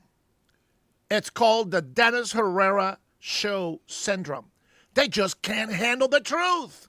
They come in here and they want to troll you and me. They want to lie to you and me. And the moment that I bring the facts, the moment that I show them the truth, they deny it. I gotta give it to them. I gotta give it to them. They don't give up easy. They put up a fight. They really enjoy the benefits of being criminals more than they would enjoy ever being a law-abiding citizen. And that's a fact. That's just the way they are. That's just the way they are. Here's a tweet from President Trump. John Cornyn never had a problem with the so-called fund, which will not benefit me, he says, but rather the great American patriots who were hunted down like dogs and whose lives were unfairly and illegally destroyed by the crooked Joe Biden administration. Until after I decided to endorse and support his Republican primary opponent in Texas, who easily won the nomination for the United States Senate. Perhaps there has never been a group of people treated so badly in our nation's history. They are suffering still, many ruined, and I felt that they should be given compensation for what has been done to them. I agree. They are... I gave up on any payments for myself, which would have been substantial, including for the illegal and unprecedented raid on Mar-a-Lago. This is true. He says, my home in Florida. Even though many legal experts and others, including John Cornyn, said it was a shocking and disgusting display of weaponization against me. Such an event has never happened before and hopefully will never happen again. I will always feel that these victims of government abuse should be paid back for what they were forced to endure. Their lives have been ruined. Millions of people agree with me, as was proven in my landslide presidential win. Yes, the same one that all the libtards are suffering from TDS today. The same truth that libtards just can't handle. Where this was a major subject of debate, and so did John Cornyn, until he lost his election to an opponent that I endorsed. Todd Blanche, a good man, should be immediately approved as U.S. Attorney General. Thank you for your attention to this matter. But wait, there is more. Got another tweet here from President Trump from Truth Social. If you guys don't have Truth Social, I'm going to tell you something. You better get on it. You will get the latest tweets from the president. You will stay up to date. You will see things that nobody else sees before it goes out into the public. President Trump says, I am pleased to announce, now this was this morning at 7:50 a.m. I am pleased to announce that the man who so foolishly led the Indiana State Senate, with almost every candidate losing their race, many of them in office for years, will not be seeking re-election as Senate president because he wouldn't have had a chance to be elected. That's why. Better yet would be if he would resign from office completely. But he will be met by us at the Indiana polls. Roderick Bray should be ashamed of himself for costing our country, mainly the Republican Party, 2 U.S. House seats, and for costing us all of his colleagues, for costing all of his colleagues who went along with him an election loss. Isn't that amazing how politics works? I want to thank the great state of Indiana for your support, not only in my presidential election, which we won with the highest vote in the history of the state, but also for your support in getting rid of wayward senators led down the path of destruction by a fool named Roderick Bray. Indiana, I will never forget your loyalty. President Donald J. Trump. Mr. POTUS, don't forget my loyalty, as I believe the truth. And Truth Social has been telling the truth. This is what I voted for. If the president looks good, I look good. If the president looks good, you look good. If the president looks good, even the libtards. No, they still look stupid. Yeah, they don't look good. They don't look good. They're just too retarded to look good. I'm sorry, man. You listen. If you want to look good, you gotta change trajectory. You know what I'm saying? You gotta make a change. You gotta switch. You gotta switch sides. You just can't be part of the good-looking group if you continue to be a libtard. You know what I'm saying? You gotta change your ways, my friends. You gotta change your ways. All right, let me see. I do have. Listen, I can't wait to get to where I want to get to today. I'm going to just tell you that right now. I'm going to tell you that right now. Man, we have a good one today. We have a good one today. I'm going to play, let me see. Okay, I'm going to play a couple of, I got to talk about these religious fanatics trying to destroy our country eventually. I got to give you a dose every day. So I got a couple of videos that I'm going to share with you on that. But first, I want to go ahead and is FBI Director. No, hold on, Sean. You can't be saying anything until I tell you, brother. I love Sean Hannity, by the way, but I got I have my setup here.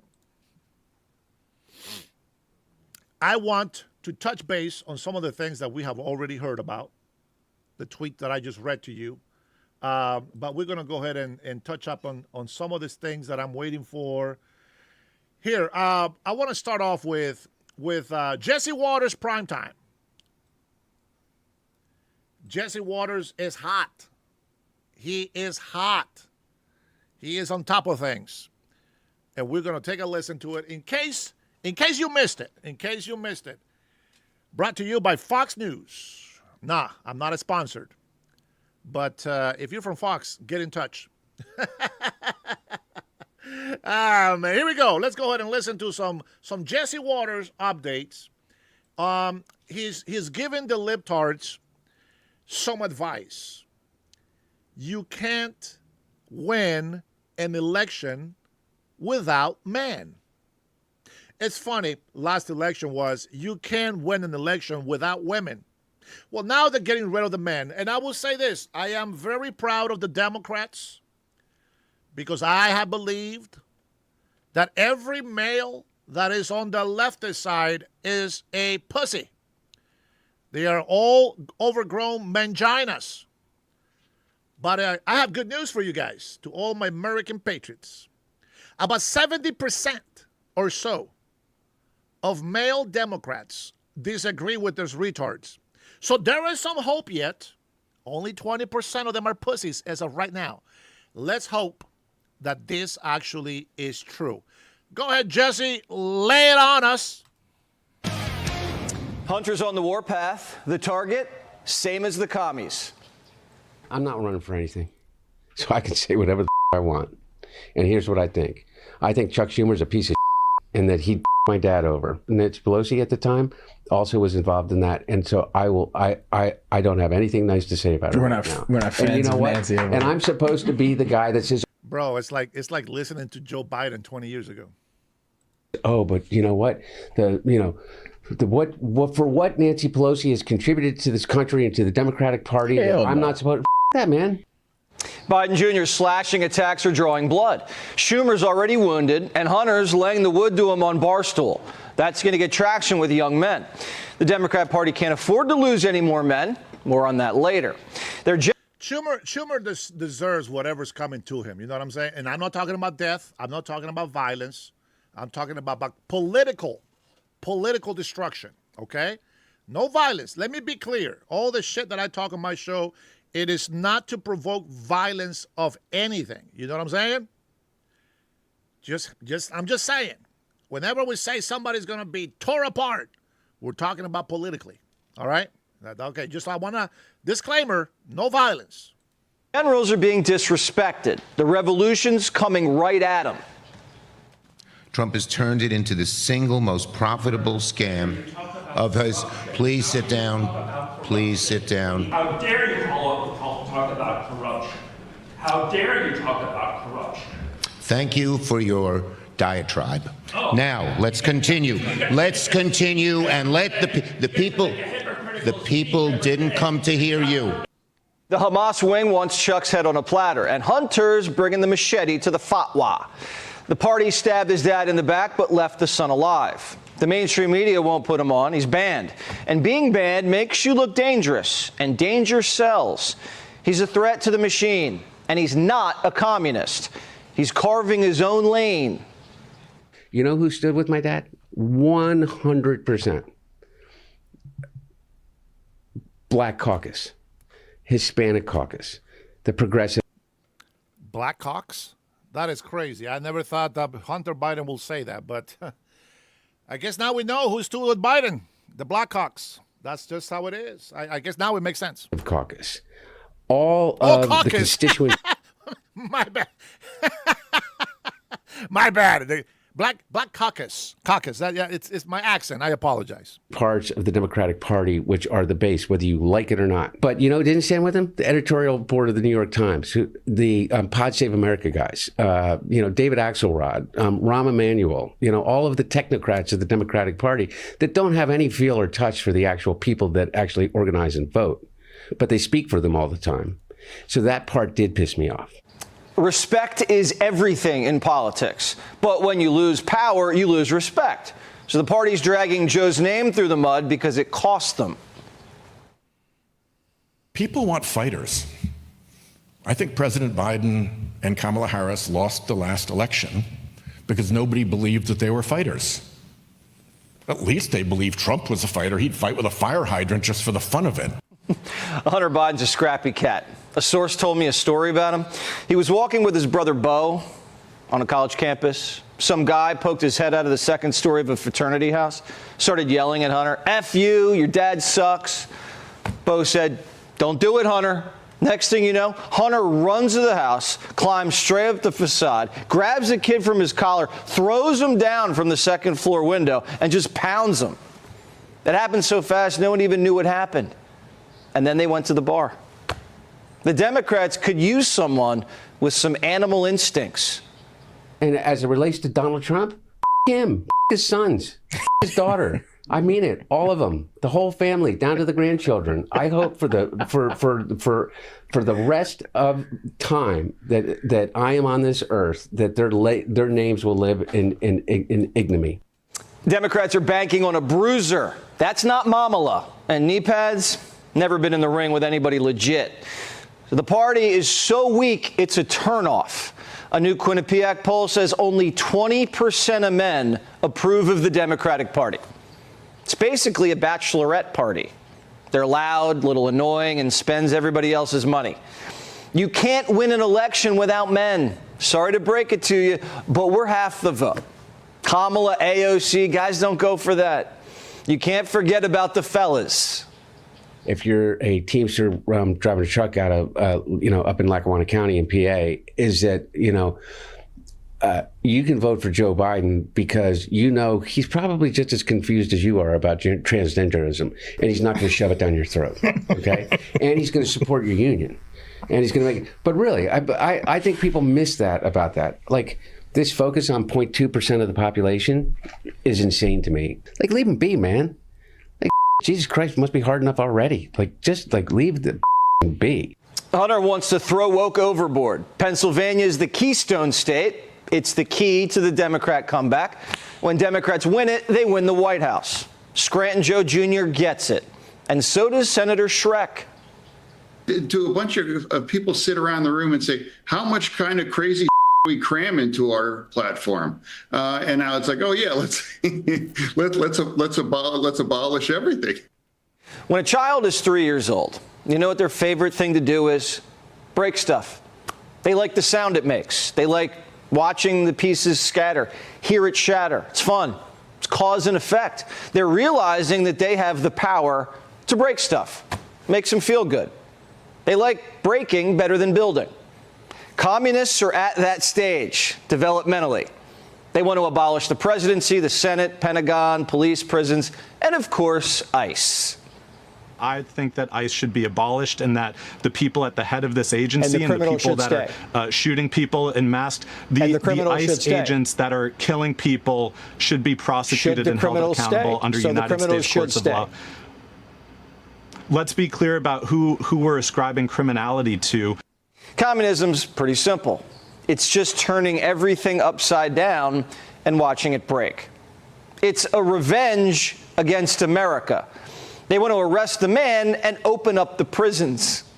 Would you like to have criminals out in the open? Well, do I want criminals out in the open? Sure. I'm fine with that because the idea of a criminal is like a little bit funny to me. Let's just say somebody who has raped a woman. Totally. Would you like them to be out in the street? I think my answer is yes, even though that's a challenging answer to say. When Joe Schmo comes out of prison after serving his rape sentence, Commie Chris Rob You Blind wants to hand him a paycheck for his hard work. In Pennsylvania, they earn 19 cents an hour for the same work folks do outside. And how are victims going to get their restitution from incarcerated folks if those folks on the inside who's supposed to pay them back are getting 19 cents an hour? This is what the Obama-Biden party has come to. They lost the men and are trying to win them back. Not really. They're replacing them with migrants and communists. Let me tell you, labels, of course, are being thrown around on both sides. I look for progressive values that I have supported over the years and continue to. There are some who are more aggressive than others. Progressives are joining us in this effort, and we need them. He said it. They need them. They'll take anything or anyone. You know people like that. No standards. People with no standards have no self-respect, and they get walked all over. That's what we're watching. Now, the only way to get respect is to earn it. I want your viewers to say how much I love to watch Israel eliminating the Hamas leadership. Then you may overall, like this I know that upsets a lot of your viewers and a lot of your founders. Yeah. So, but I think it's a great thing. The question is, where does your trash outlet come from, and who's funding it? And now you're sticking a microphone in my face. So, it's on your face. Are you okay with Prime Minister Netanyahu being in the United States? I love killing Hamas leadership. Say what you want about Fetterman, but he has strong principles, and he sticks to them. You can disagree with how he feels about Israel, but you always know where he stands, and you respect it. The man's not a weasel. That's why he's a big threat to the left. He's the only one holding the line. That's why they want to put his head on a stake. But Big John's been laughing it off and going on offense. If someone is frustrated in the Democratic Party, I would be frustrated with someone like Bernie Sanders. Really, Bernie, you have no regret endorsing and proud to stand with an accused rapist, a guy that roughs up his ex-girlfriends, a guy that had a Nazi tattoo on his chest. Some of the things that are outrageous as a Democrat are coming from people in this party, and it's not me. For far too long, Democrats tiptoed around Bernie Sanders and then had the superdelegates just kneecap him in the dark. Sooner or later, the Democrats are going to have this fight under the bright lights. And Bernie, he wants that smoke. So I would not put too much credibility in what somebody like Fetterman says. He said you should sit this out. Is that what he said? Yeah. So you think I should take his advice? I probably won't. So John, not going to take your advice. Think about it. This is Vermont versus Pennsylvania. Which state do the Democrats want to side with? Now, Fetterman's from Braddock, a rundown town that saw all its factory jobs move to China. That's a base the party needs if they want to win. But the Bernie bros and the commies, that's not their cup of tea. They're a bunch of wackos with grad degrees. They spend all their money on Grubhub. They're lazy and they're entitled. People are like, oh, yeah, well, I'm supposed to have that. Well, I deserve that. Well, why don't we have that? Don't we have that? Shouldn't we have that? Who gets that? And then it's like, oh, OK, well, that's the democratic socialism. Be sure to like. Listen, you can say whatever the hell you want about Trump. You can hate on anything you want about Trump. But I'm going to tell you something. The libtards that are in the Democratic Party right now, bro, like this retarded guy that's talking about all illegal immigrants should be in this country, all because he is married to a Latina. What a fucking moron. This is like Swalwell sleeping with a Chinese spy. I'm telling you, man, we know throughout mankind history, women have known how to use that moneymaker. You know what I'm saying? You guys know what that is, the moneymaker? The women have learned through thousands of years of evolution The money maker can make men lose their power. But not this guy. See, when you're an alpha male like I am, it doesn't matter how great that money maker is, because this love maker, it's also very good. So there is nothing that any other money maker out there can convince me to do. I will always stand up for what's right, for what's justice, for what's fair. Lucky for you, American patriots, I love the United States of America. And these libtards are never, ever going to win. Ever. Ever. Did I say ever? Ever, ever. They are never going to beat me. Truth beats bullshit every single time. Every single time. These libtards have come into my chat today, and you are witness. Come in here with some bullshit facts. I fact check them. I put the information on there, and their response is, "Oh, Dennis, that's too much information. We need them to be a little bit shorter so that we can pay attention." Oh, libtards.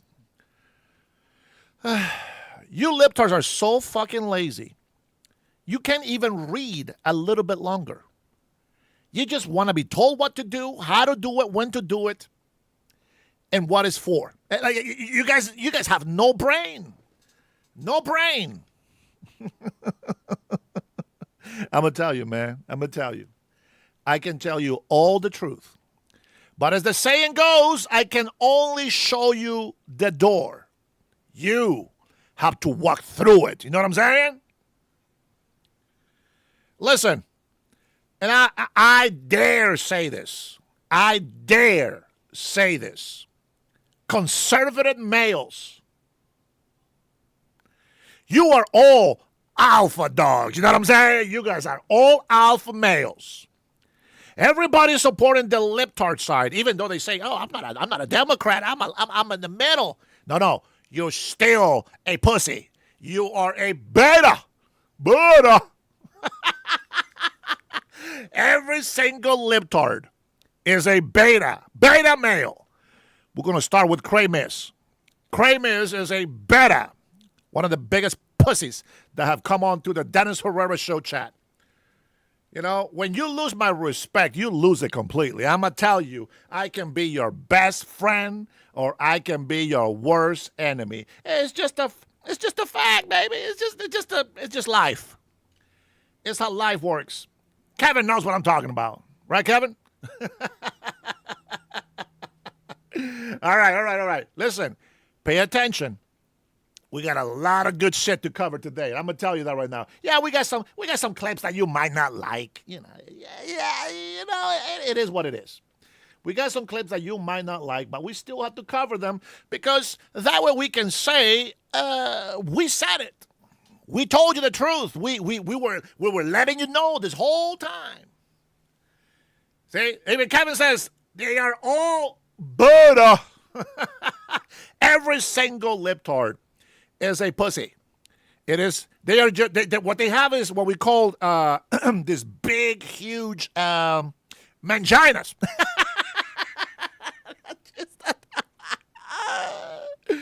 Oh man, you know how ridiculous a man looks when they are wearing high heels and a dress? It is fucking ridiculous. I almost feel sorry for these people. For these trans women, I almost feel sorry for them. You know, I have seen testimonies of transgender men and women. It's so sad. They regret biting into the stupidity of the transgender movement. The devil wants to mutilate you, wants to make you unrecognizable. Now listen, I like tattoos, don't get me wrong. But I'm going to tell you something. When you have tattoos up the yin-yang, you know what I'm saying? It looks fucking ugly. It is what it is. Now listen, if you already got it, you fucked yourself up already. You're going to be ugly as fuck for the rest of your life. That's just how it is. Here, let me tell you how far I go. Now, let me be clear. Now, some people think that I'm a little bit too extreme, and some people think I'm not extreme enough. Well, I like to be in the middle. For example, if you're going to put a tattoo on you, like, for example, the Samoan tattoos, right? I think that if you have a chest sleeve, right, you got like the Rock, right? I want one. By the way, I want one. I want a sleeve from my chest down to my elbow, not down to my wrist, to my elbow. And I want to get the Samoan designs in there because, I've been with my wife for 16 years now. I love the Samoan culture. Samoans are my family. I think after 15, 16 years, I think I may have earned, the title from Samoans. And so Samoans are very special to me. Now, with that being said, there is a traditional tattoo, right? They call it the tatau, the two taps, right? And they call it two taps because they have a bone sort of, well, they have new tools now, but they double tap, right? And they tattoo that on their body. They have this traditional tattoo from the waist down to their knees. And I'm okay with that. But then people, they just put a bunch of names and symbols and all that. And that looks ugly to me, okay? It's like somebody learning how to draw on a notebook. You know what I mean? There is art. And then there's somebody that just throws a bunch of shit in there to see what it looks like. So there you go. There's my extremist side of the tattoos, okay? I believe tattoos look cool to a certain extent. After that, it's just stupid junk on your body. With that being said, I always like to be, neutral, sort of. Not neutral, but balanced. I'll call it balanced, not neutral. Let me see. So I'm trying to give you different outlets of news so that you can watch. Now, I will get to the nitty-gritty here very quick, very quick. Oh, shit, today is Friday. I think today, I got this thing with my wife. My wife, she's the big boss. You know what I'm saying? Now, I'm the big dog. I'm the alpha dog. She an alpha female. I'm an alpha male. We run this with this piece up in this house. You know what I'm saying? We run this mug here. Listen. I got to go and have lunch with my wife. So we're not going to be able to do the 6-7 hour live here today, but it is Friday. So I will do an extra live later after lunching with my beautiful wife. But let's get through all this shit so that we can get to the nitty gritty because I got some communism proof. Those people that says, you don't even know what communism is. As I said before, for libtards, communism cannot be explained. Nobody can tell you what it is or how it works. You have to see it for yourself, and I got just the thing. Don't say I never did anything for you libtards, all right? I'm going beyond, above and beyond, so that our libtards can see the truth and become healed and move from beta libtards to alpha males and come to our side. Hopefully some alpha females also come this way. We need to have a great family to be better. We don't want a big tent. If you want to be part of our family, we got a very small tent. You got to follow the rules. You got to be with the program. You know what I'm saying? You got to get with the program. You can't just come in here and do whatever the fuck you want. There are rules so that everybody can enjoy equality. There's no such thing as trying to have a big tent. There will be no order. It will only create chaos. It is a fact. It is a historical fact. It is historical fact. Communities who have a standardized social life are wealthier, happier, and they get along better.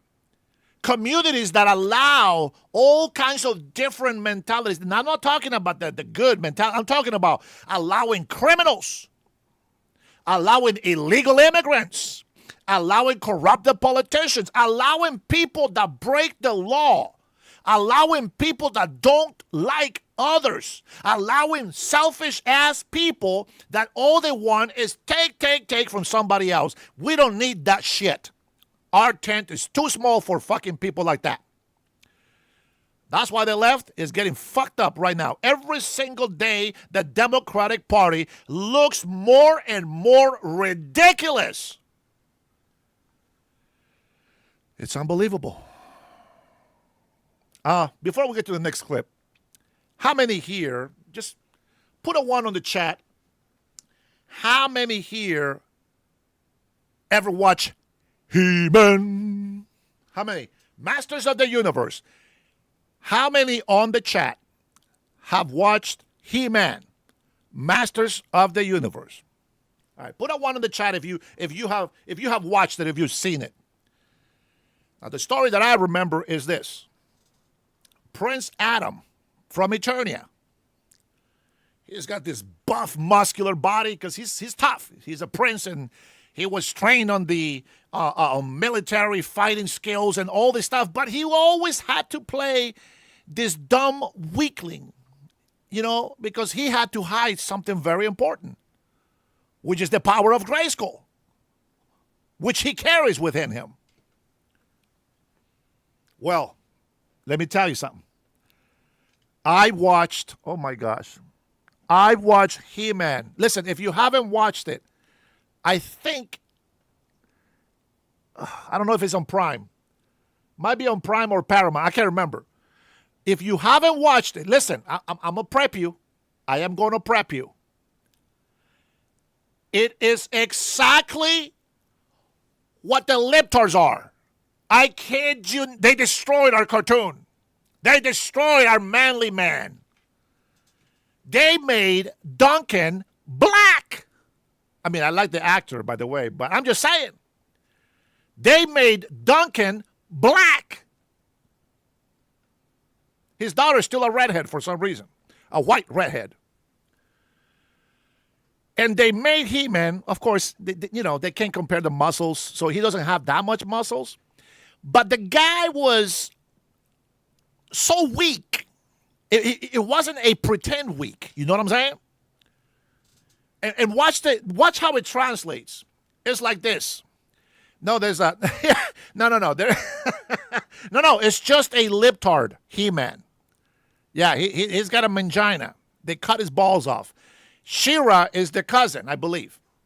All right, now there will be a She-Ra. Supposedly, if you watch all to the credits, you will see that She-Ra is actually going to be in action as well. Now, this movie is this year's movie, I think. I think it's this year or last year. So look it up, He-Man, all right? Look it up. Now watch this. So when he finally finds, the whole time, I am telling you, just for shits and giggles, I'm warning you though. I have to give you a warning.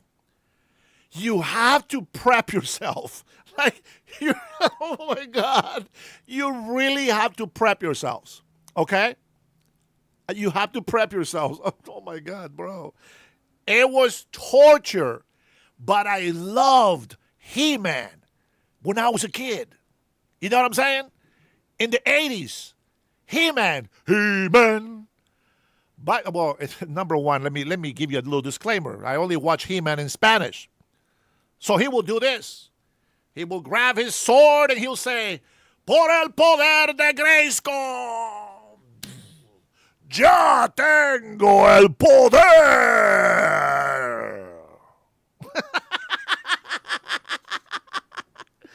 Oh, man. It's funny to hear it in English, but it's actually the same thing, By the power of Grayskull, I have the power. Okay, anyway. So, the original He-Man would go from, like Clark Kent, right? Playing weak and scared, almost gay-like. That's why the Duncan's daughter didn't want to pay attention to him. She thought he was gay. But anyways, in the cartoon, he plays a character sort of like Clark Kent. He plays the weak, innocent prince, spoiled prince. But then when he calls on the power of Grayskull, which he has already, when he calls upon it to activate it, he becomes this wise, strong, barbarian warrior without fear. You know what I'm saying? He's courageous. Not this one. Not the libtard He-Man. Not him.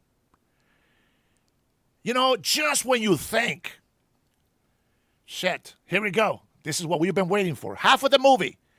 This is the moment that you have been waiting for. He's got the sword. Here we go. Enough suffering. Even with all that power, he was still a libtard, a coward. I'm going to tell you, man. They cut his balls off. That's just the way it is. And what's crazy is this, and you have to watch it just for shits and giggles. You have to watch it. He listen, Skeletor came to Eternia, and he destroyed Eternia, imprisoned the Prince Adam's father and the mother and everybody else, right? The long neck, the fist guy, etc. And they send him to Earth, of course. It has to be Earth. How else can you identify? Sends him to Earth, and he is this boring socialist guy. He's like a social worker.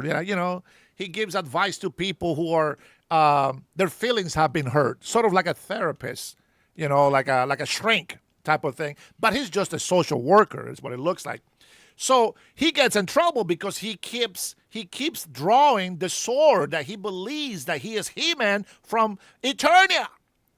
And so the HR manager sees him drawing the swords, and she's like, I don't want to disrupt your feelings, but I need to see you in my office, like right now. If you don't, I will have to fire you. It's such, oh my gosh, bro. Listen, and I'm paraphrasing, obviously. I don't know the freaking, the whole scripture, right, of the words that they say. But the whole time, bro, it's like the dumbest fucking sarcasm that you have ever heard in your life. Only a libtard can truly like this movie. It is crazy. So anyway, I encourage you to watch it because this is a complete 100% libtard movie. And you will see what I'm talking about. This is I want you to know this. This is the generation that we have to deal with today. Remember, He-Man, Duncan. What do you remember about Duncan? What I remember about Duncan? Warrior, fearless, wise, rising up his daughter. Libtard version of Duncan. He's no longer white with red hair. He is now black. And he is a drunk. And his daughter doesn't respect him. And he has no wisdom. He still kicks some ass, but is a total libtard Duncan. It is what it is. His daughter runs him, tells him what to do. No balls, just like the libtards. They're all pussies. They managed to make Duncan a pussy. It is what it is, guys. It is what it is. Don't judge me. Go watch the movie yourselves. Go watch the movie yourselves, and the next time that I have a live, I want you to say, hey, Dennis, I watched He-Man. And then tell me what you think about it. Okay? I'm telling you, Karen, I'm telling you. Listen. If you remember, Karen, you remember He-Man, right? Okay. Would you think that if you saw He-Man, right, the muscles and the macho guy, and he's fighting for you and protecting you, as a woman, wouldn't you be like, oh my God, I want this man? I mean, the man is paying attention to you, right? The guy is leaning forward. This is the warrior, the hero, the master of the universe. Comes to you, leans forward, and comes closer, about to kiss you, and you say, I just like you as a friend, and we will always be friends. Imagine that. Berta! I'm sorry. That's a Berta. You know what I'm saying? Oh, man, it's horrible. It's horrible. Please don't tell me that Clint Eastwood is the fucking producer for this movie. That would be so embarrassing. I would be so ashamed right now. Anyway, I'm telling you, man, they effed up all the characters.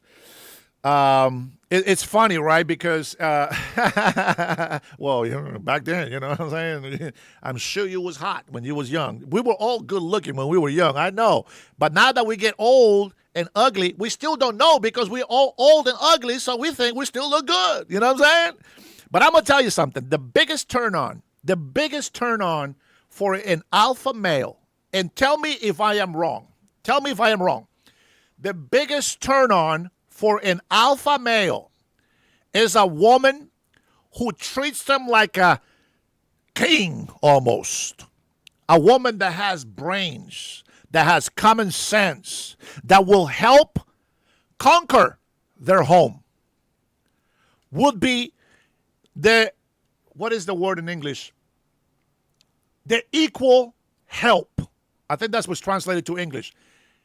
A woman that can be the equal helper to the man. That is what an alpha male wants on a woman. Anybody else is a beta male who is trying to compensate, and they are all just pussies with muscles. That's it. I'm just saying. I'm going to tell you a story real quick. My uncle, one of my uncles, he was very close with my mother. Very close with my mother. He was late in his 70s. Listen to this. This is a true story. And I'm glad that I take after him. So I'm very, very happy, very proud of that. He is in his late 70s. Now, I know libtards or anybody out there that listens to Trump and saying, oh, I'm a tiger in bed. Melania. Right? You might think that, that's nasty, disgusting, old. Man, my uncle, man, in his late 70s, let me tell you something. I asked him one time, I said, Uncle, what's wrong with you? He's like, what, sobrino? I don't know. I said, I miss my wife. I was like, oh. I said, you miss the company. She's like, oh, no. I can't wait to go back and make love to her. I said, what the Uncle, what the? You're old. I was a teenager. I was like 14, 15 years old. Now I was like 16 years old when he tells me this. Almost 80 years old, and he was thinking about going home to his old wife and making love to her. I know. That's weird. It's weird. Let me tell you, my uncle was an alpha male. Man. It was funny to see my auntie because she will be embarrassed of the way he talks about her. She is hot. Oof. I love this and that. I'm just like, brah, too much info. Way too much information, Uncle. You know what? It was so awesome to see the old man loving his wife the way he did. And you know what's fantastic about it? Every single one of my cousins that came out of their relationship, I mean, that's the only woman that he had. And he was the only man that she had. I miss him very. Now that I'm talking about him, I miss him a lot. I really miss him a lot. He was Cello, Marcelo, that's his name, Uncle Cello. My most favorite uncle in our whole 10 uncles that we have in our family from my grandmother's side. Man, what an awesome man. But anyways, that is a true story. Why don't we get to something more interesting here? Let's get something more interesting. Let's get some of the news. Let's go ahead and start with our Sean Hannity here. He's going to give us a little bit of Cash Patel. We're going to get some little Cash Patel in this morning's dose of truth. Little Cash Patel. Now, guys, try not to stare. Try not to stare. Here we go. Director Cash Patel. Director, please correct me if I'm wrong.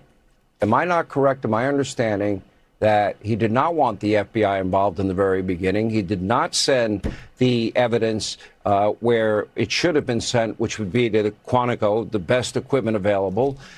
When the FBI finally was brought in, we finally got the biggest break in that case, which was you were able to use your connections to get that videotape of that guy trying to cover that camera, the biggest breakthrough in the case.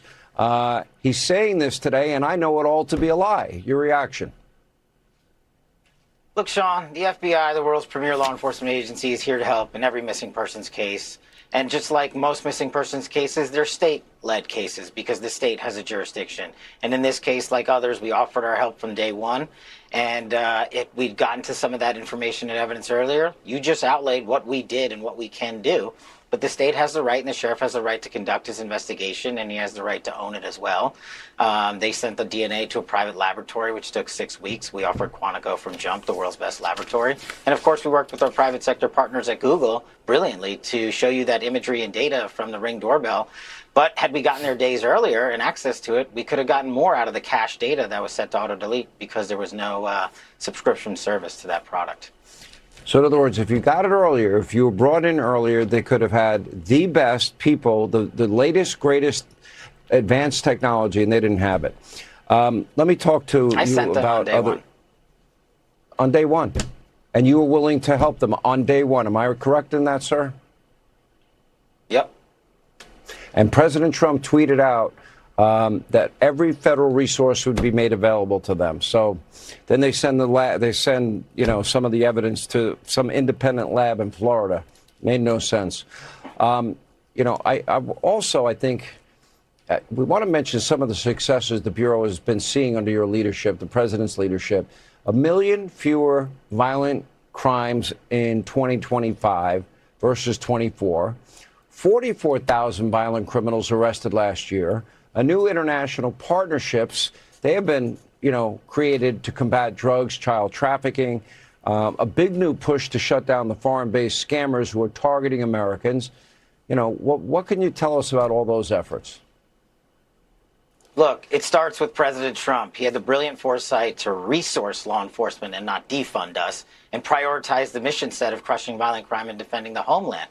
On the large-scale scam compound fraud that's happening in the cross-border regions on the other side of the world, President Trump, nearly after getting into office, signed an executive order that said this is how we're going to get after the scam compound frauds that are depriving Americans of billions and billions of dollars. So the FBI launched Operation Blackout, which we conducted with our partners across the world, including in Southeast Asia and the Middle East. And we took down 4 of the largest scam compounds in the world, and we freed thousands of traffic workers, Sean. We seized over $15 billion worth of fraud that was being deprived and stolen from American citizens, and we annihilated these compounds. The main goal is to disrupt, dismantle, and then fully annihilate them with our partners in Southeast Asia, like the Cambodians, the Thais, and the Indians. And we had the Royal Thai Police go in there and literally scuttle a compound. We also use technology with our private sector to suffocate the lifeline of these compounds and shut off 8,000 internet terminals. These are villages. They're not buildings and offices and a guy behind a desk. It requires a global effort, and that's what we did. And just last week, we completed this first ever Scam Center Summit with our partners in Southeast Asia. And on top of that, we're proactive with Operation Level Up.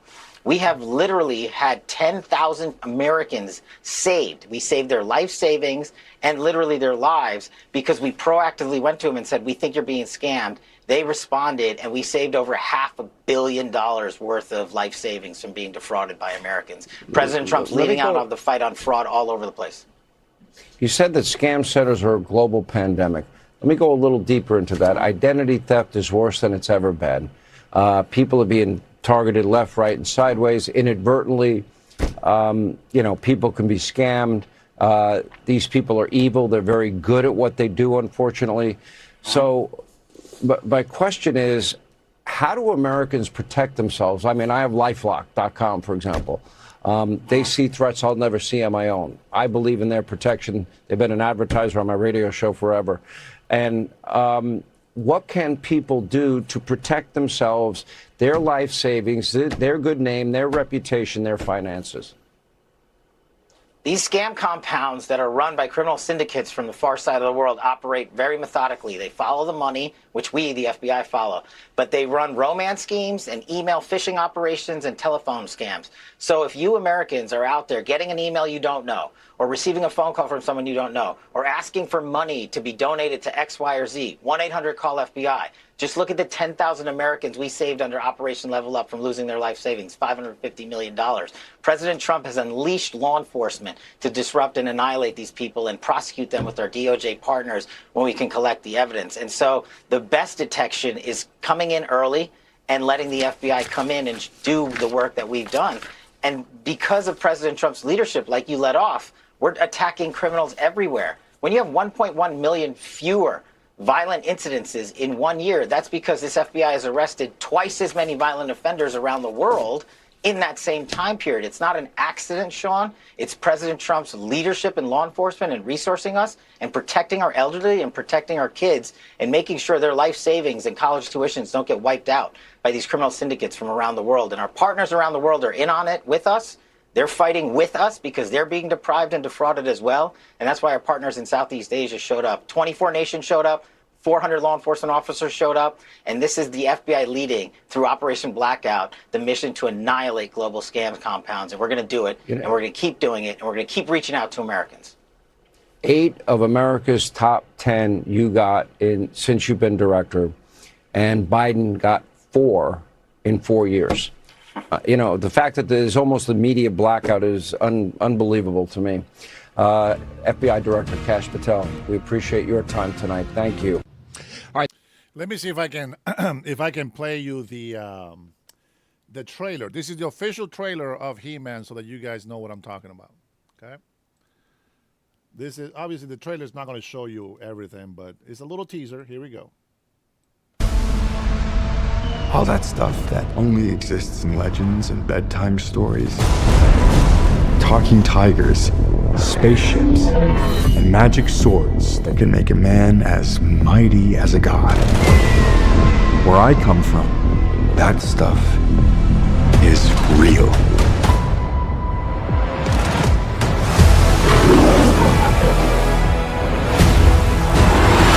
Why did you send me away? I wanted you to be safe. So I sent you to a place I knew that they'd never find you. There's... This obsession with nerd stuff and sword things, it's not a good look for human resources.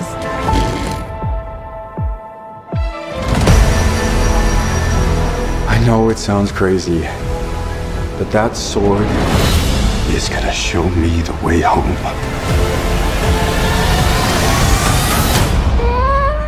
Sir, you can't do that. Don't worry. The sword's mine.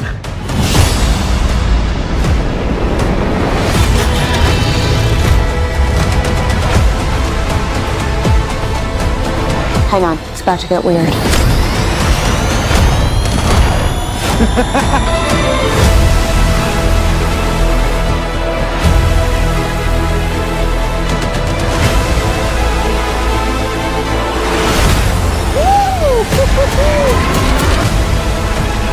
What am I supposed to do? Take the sword. You protect them.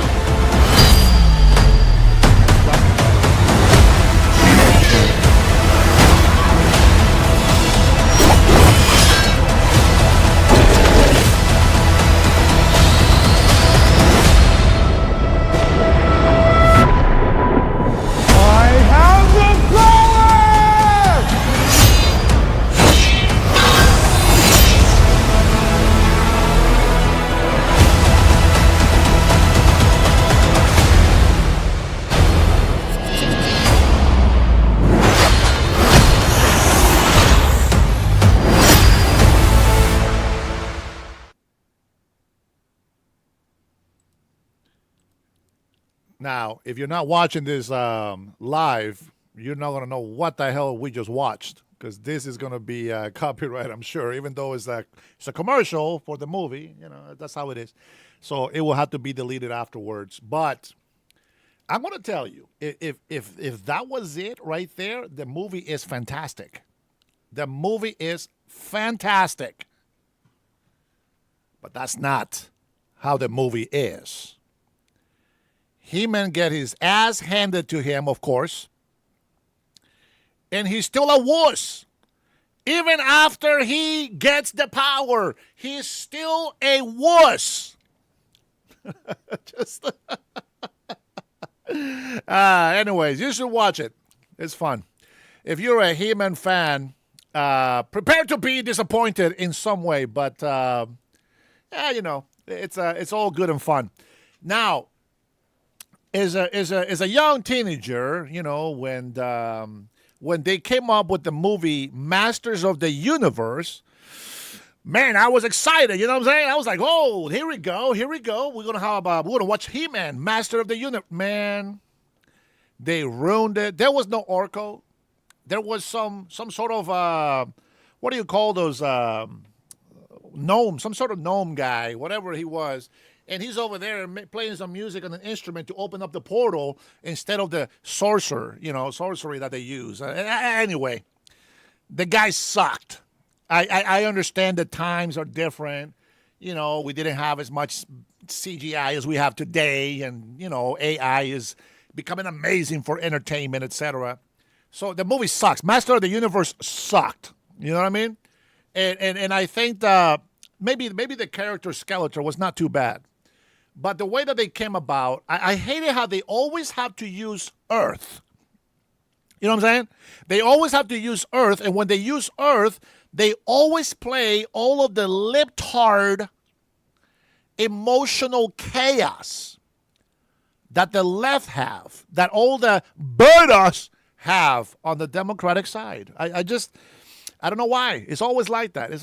So I felt that they ruined the movie in the 90s, I think is when it came out. And then this one, come on, man. It's just maybe better actors. I don't know. I don't know. They're always making a woman kicking man's ass. For some reason, it just seems like that's just the way they look at it. And hey, let's keep men out of women's sports. You know what I'm saying? These libtards, because women can't beat up men, well, the men that are manginas, those betas, turn into women so that they can have some sort of chance to be having some tough women. I'm going to tell you, man, it's ridiculous. I think there's a lot of strong women out there that will kick a lot of men's ass. But the libtards, they like to just be men pretending to be women. It is what it is. It is what it is. Yeah, they ruined He-Man, but it's okay, man. You know what? Eventually, I'm going to say this. And I love females, you know what I'm saying? Anyway, listen. I wish, listen, if I was a billionaire, bro, I'm going to tell you something. I don't know. I would buy the rights to our favorite cartoons, and I would hook you up with some badass movies that actually make sense. For example, I'm going to tell you this. Every single Transformer movie, garbage. Every single one of them. Why? Because they made it about humans, not about Transformers. They made it up about humans. Garbage. I don't care if Mark is in there. I don't care what actor or actress is playing. They garbaged the Transformers. But I so recommend, I am telling you right now, I so recommend the new animated Transformer movie. Badass. I'm telling you right now, you need to watch this. And you will be brought back to what the Transformers were all about. The cheesy jokes, funny as hell. It is funny as hell. Always making jokes. It's got some drama. It's got the action. It's got everything that we grew up watching. It is such a fantastically made Transformers. This is about the story of Megatron and Optimus Prime. I'm telling you, I started watching this cartoon, the Transformers. Let me see if I can find it. Let me see. Transformers, new Transformers. Let's see if I can find it.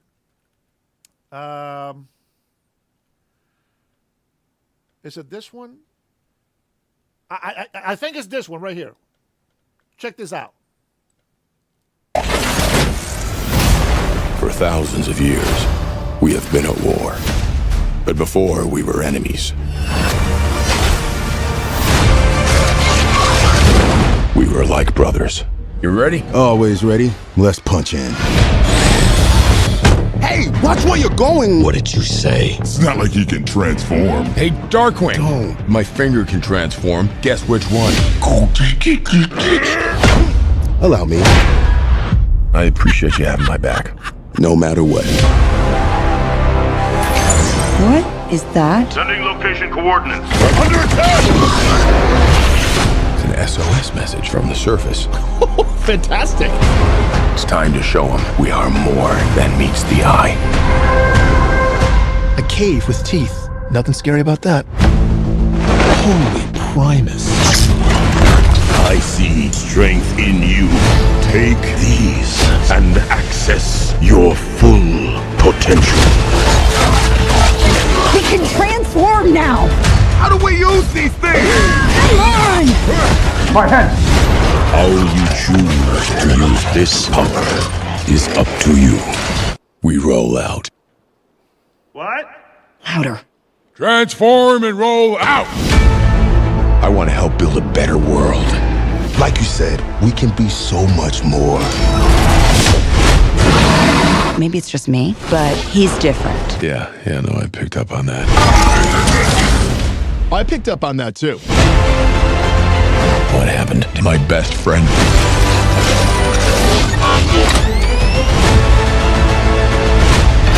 Burn it down!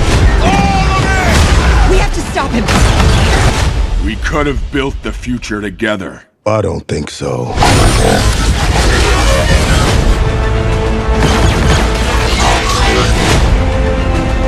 Decepticons! Rise up! Incoming! Come on!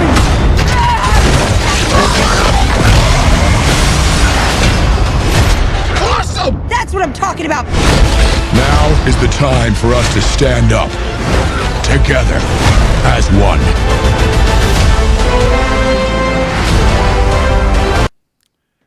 I'm telling you. Obviously, the story is not, as we know it. But if you ever wonder about Optimus Prime and Megatron, I'm telling you, I used to be such a fan of these cartoons. So when I watch it, I know what to expect. I know why I got hooked, why I was addicted to watching it. And I'm going to tell you, just like you saw that little joke in there, hey, guess what?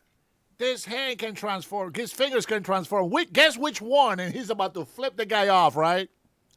It's hella funny. I'm telling you, that joke is not even the best joke. I'm telling you right now. If you haven't watched it, I know we're grown-ups now and all this other stuff. If you haven't watched it, man, you got to watch it. Docino, you have no life. Bro, this is before your time, my friend. Way before your time. I watched this when early 80s is when I watched this the Transformers, and I loved it. I was hooked on them, man. And, the voices in Spanish are so much better than the ones in English. I will say this. They got better. The voices got better in English. At first, it sucked, but they changed the voices, and they turned out to be really good. All right, here we go. I got to take my wife out for lunch, so let's call it. Let me go ahead and give you, let me see. Yeah, let me play this real quick. Hold on. I don't want to annoy you with the dumbass music sound that they put on here. All right. I'm going to play you first. I'm going to play you Mandani. Let me get rid of that clip. All right. I'm going to play you Mandani in New York. And Mandani in New York is celebrating these grocery stores. Now, for those people who come in here and say, oh, communism, you don't even know what the hell communism is. Well, as I said before, We know what the meaning is, but nobody can tell you what it is or how it works or what it does. You have to see it for yourself. So today you're going to get red-pilled if you stay tuned to the Dennis Herrera Show. It seems like we have lost half of the libtards. But here we go. Check this out. This is Mandani celebrating the new grocery stores. And if you don't get these clips that I'm about to show you right now, there's nothing I can help you with. Here you go. On Mandani's plan for city-run grocery stores is hitting another roadblock. The Multicultural Business Coalition is now suing to stop the plan. Once a month, our 5 city-run grocery stores will set prices for this core set of goods at 30% below typical retail prices. No exceptions, no gimmicks. The savings will last for the entire month. The Multicultural Business Coalition says taxpayer-funded grocery stores will threaten the survival of local mom-and-pop stores like New York's iconic bodegas. For more, let's bring in the chairman of the coalition, Frank Garcia. Frank, thanks for joining us. Thank you for having me, and it's an honor to, with you. You're like the small business guru. You defend more small business than I have. Well, I woke up this morning. The passion I have, I get it from you. That's right. Thank you. I woke up this morning, and Dagan and I were talking about it. What gave you guys the courage and the gumption to do this? How are you funding it, and what happens next? So before that, I want to say something that happened to me yesterday that I would like to bring up. Great. I was at the Dominican Chamber that I represent, and Jeffrey Garcia, head of nightlife, and David Correa, head of small business services that's supposed to have being help us, they were bullying me not to speak to the commissioner of small business. And I even have a videotape where one of them was yelling and screaming at me, saying, "You're threatening to sue us." I'm not suing you, I'm suing the city. And we want to sit down with the mayor, but they did not want to sit with us. So what we're doing is legally sending a letter. If they don't, in 3 weeks, we're going to have to file. We've tried everything to sit down with the mayor, and it has not happened. This lawsuit will not, I want to be very clear, it will not bring in the bodegas, because the bodegas are not the ones that are at risk right now. It is the supermarkets. They're the ones, and you know, you've helped a lot of supermarkets. You've done a lot for small business. You know the margins are 3%. To have 30% and fund it and use the money. Also, what they're doing is illegal because they didn't do a study to see how the impact study. And that was a big mistake. They're already sending out bids when you don't even know how that's going to impact the community or the people that owns the business. So this was done very irresponsibly according to the lawyers, and we're going to be ready to file if he doesn't meet with us in 3 weeks. I believe that he's not going to support this. We have a plan, creating a buying group to help businesses in Latin America sell directly to our members with no middleman, and helping small business be able to be competitive because they can't be. Now let me give you a little bit more insight. I wish this guy spoke better, but listen. What one of the tactics that a communist government does. First of all, you guys already know the meaning, right? The socialism, you know, they take away privatized ownership, right, from businesses, and they allow the government to take those businesses. And they have this sort of, employees run the company. That is socialism. And then they divide, the earnings or whatever it is amongst the people. That's socialism. But what happens is that when the government is corrupt, that socialism is just a farce, because what they really do is become communist. And the way that communism works, as you are seeing happen right here, it's people don't even know what the hell this guy's talking about. So if you have a 3% difference on grocery prices, competition, right? Everybody has to lower their prices. Everybody has to compete within a 3% margin. But the problem is this, that the government taking government-owned grocery stores and reducing it by 30%, what they are doing is killing the competition, which is private grocery owners. Private small business owners are going to go out of business. And I got proof for you. I got proof of that for you. Now, with that being said, this is communism. That's exactly how communism works. So now you have, Mandani has already told you, he is double taxing the rich. Okay, fantastic. A lot of businesses are living in New York. Okay, the rich people are living New York. Here is the problem. Everybody that is on the next bracket down in wealth is going to be targeted next. That's just the way communism works. And it has been proven over and over and over. And my next video is a couple of decades old. You're going to love it. You're going to enjoy it. Now, I want you to pay attention. Mandani is going to get rid of landlords. Imagine that. He's going to confiscate properties from private landlords. What is he going to do with those housings, with those apartments? The reason why private owners can't fix the apartments is because of all the taxes, all the regulations. They can't afford to pay for fixing the problems in those places. And they don't punish those tenants who are destroying the buildings. They're not punishing the tenants who are not paying the rent. How can you not pay rent and then demand changes? You got to continue to pay the rent. And if they don't make the changes and your lease is up, then you sue them for that. But you got to continue to pay rent. Otherwise, the landlord cannot fix the issues in that apartment community. With that being said, the reason why prices go up on rent is because of government. Taxes, inflation, everything goes up. You raise the minimum wage from $10 to $25 an hour. What the fuck do you think is going to do for inflation?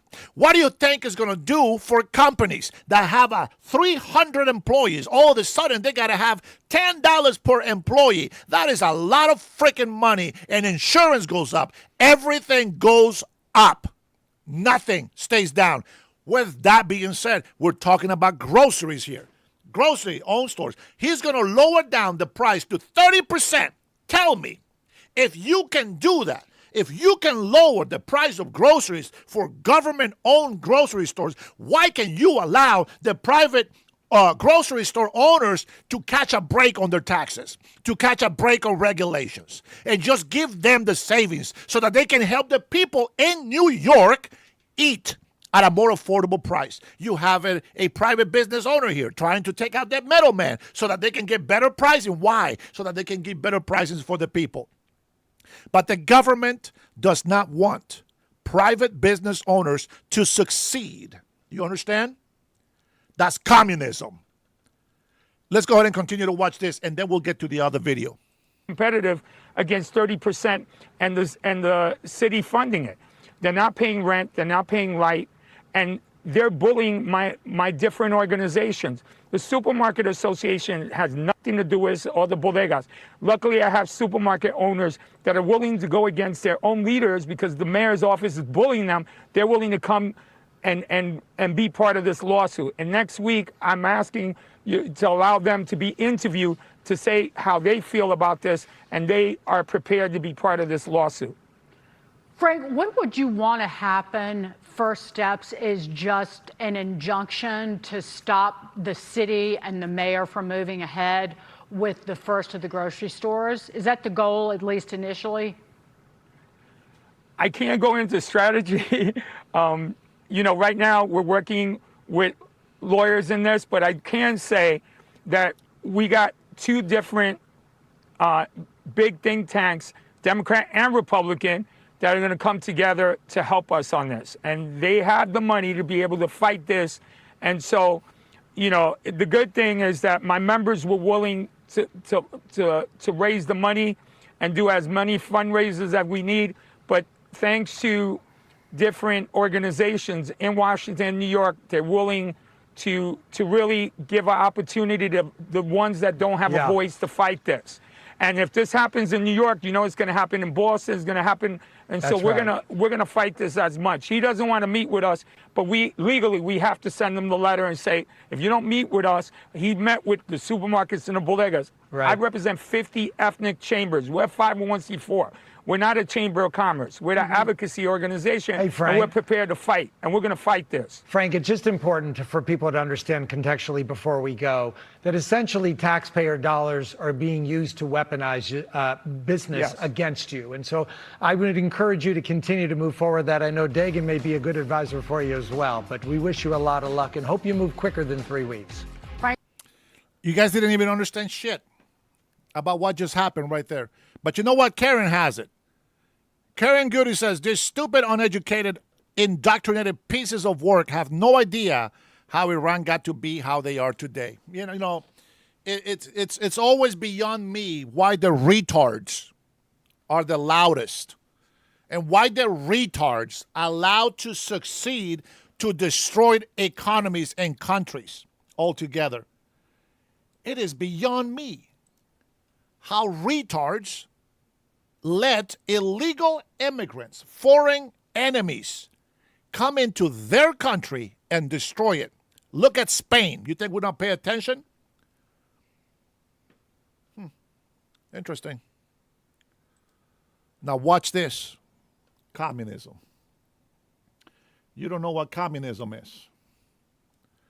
It so happens that this example here, it starts with groceries. Now pay attention here, my patriots, and let this be a lesson to all you fucking libtards and retarded people who don't want to listen. You hard-headed, stupid-ass people.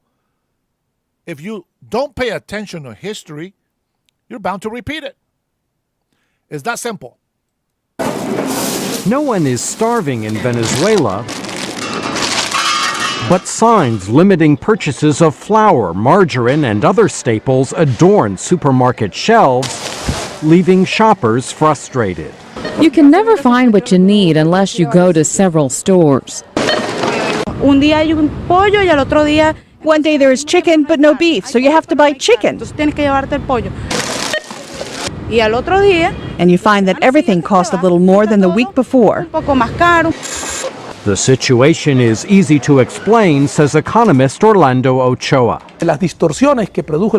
President Chavez's price controls on food, combined with inflation, have seriously distorted agricultural prices and costs and led farmers to cease production of grains, meat, and milk.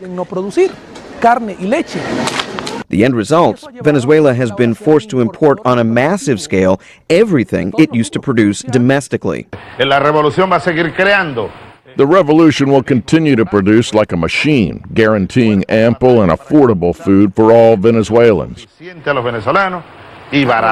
President Chavez says scheming capitalists are to blame for food supply disruptions.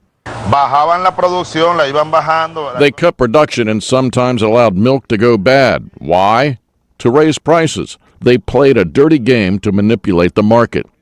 But we terminated their game. The revolutionary government nationalized them and assumed responsibility for dairy production. Con el gobierno revolucionario asumiendo una responsabilidad como la hemos asumido, nacionalizamos la empresa.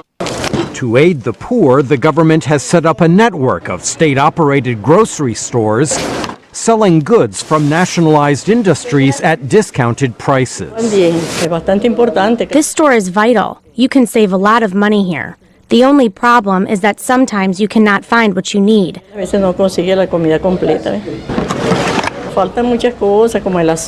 Much is lacking: sugar, milk, basic items. The government-run stores are shunned by most well-to-do Venezuelans. I do not trust what they sell there. I don't know if the food is fresh or of good quality. But the march towards a socialist food supply continues. The latest government target for nationalization is mega conglomerate Empresas Polar, which produces everything from beverages to the #1 brand of flour used to make arepas, the mainstay of the Venezuelan diet. If Polar continues to hoard products, we will have to go after it. We will not allow anyone to swindle us. A nadie que venga aquí a chantajearnos. Polar executives deny any wrongdoing, saying their production is limited by the dwindling availability of raw foodstuffs in Venezuela. Meanwhile, shoppers continue to patronize privately owned supermarkets that may or may not exist in the future. Michael Bowman, VOA News.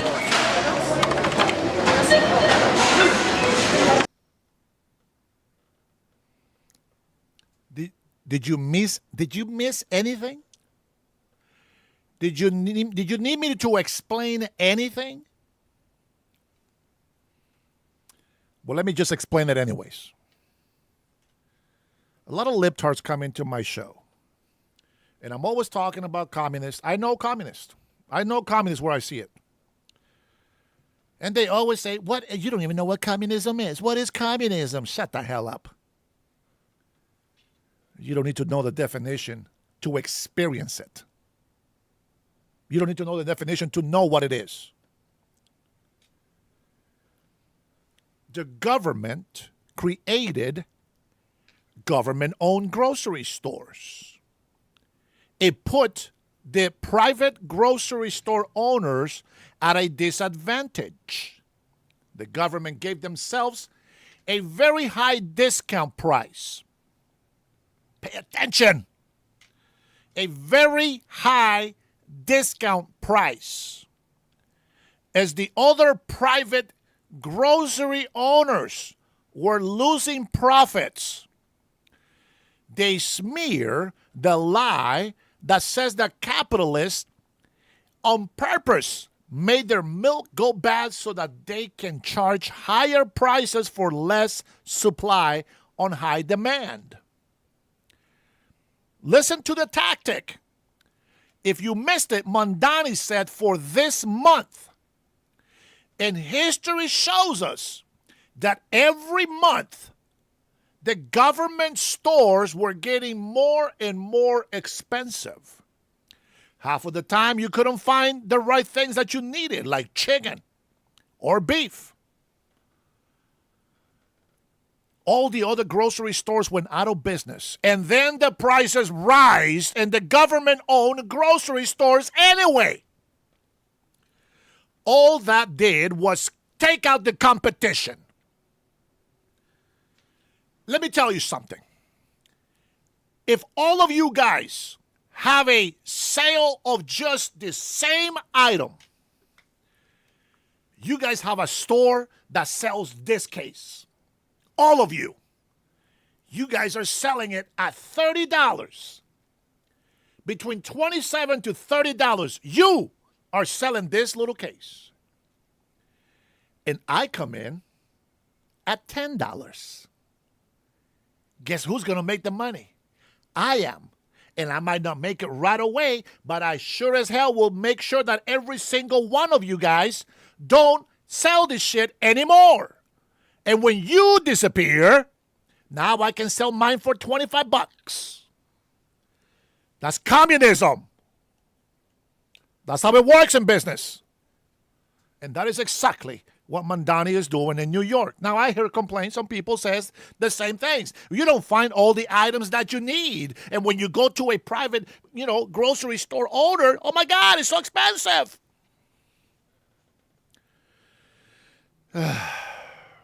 Well, like I said, I can only show you the door. I cannot force you to walk through it. You have to make a decision. Whether you like to make that decision yourself or not is irrelevant. I don't give a fuck. I don't care what decisions you make. But I can tell you what, you're not going to like me. You're never going to like me because I'm always going to tell you the truth.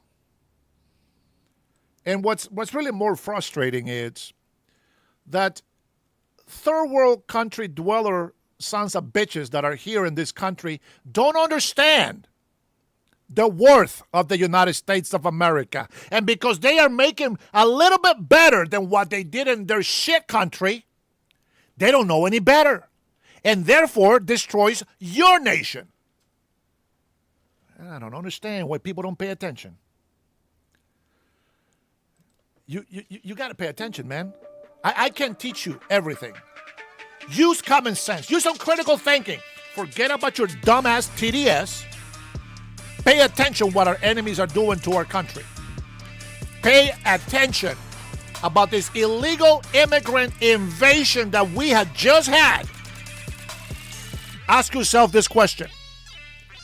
How are we today seeing more communism and Marxism in our government, in our country? Ask yourself that one question. And then you can say, what has happened? During the last administration, a massive invasion of fucking people who come from countries that have failed. And because the United States is better, they don't realize that their stupid low IQ ideas is just going to destroy our country. And you dumbasses on the left are allowing them to do it and to get away with it. Welcome to the Dennis Herrera Show. I am never going to sugarcoat anything for nobody. You understand? I don't need your affirmation. I don't need you to become a fan. I don't give a fuck about your confirmations, your ideas, or theories. What I care about is only the truth. And what I have learned from history and what I see happening in other countries that is happening here, I'm going to call it out every single day.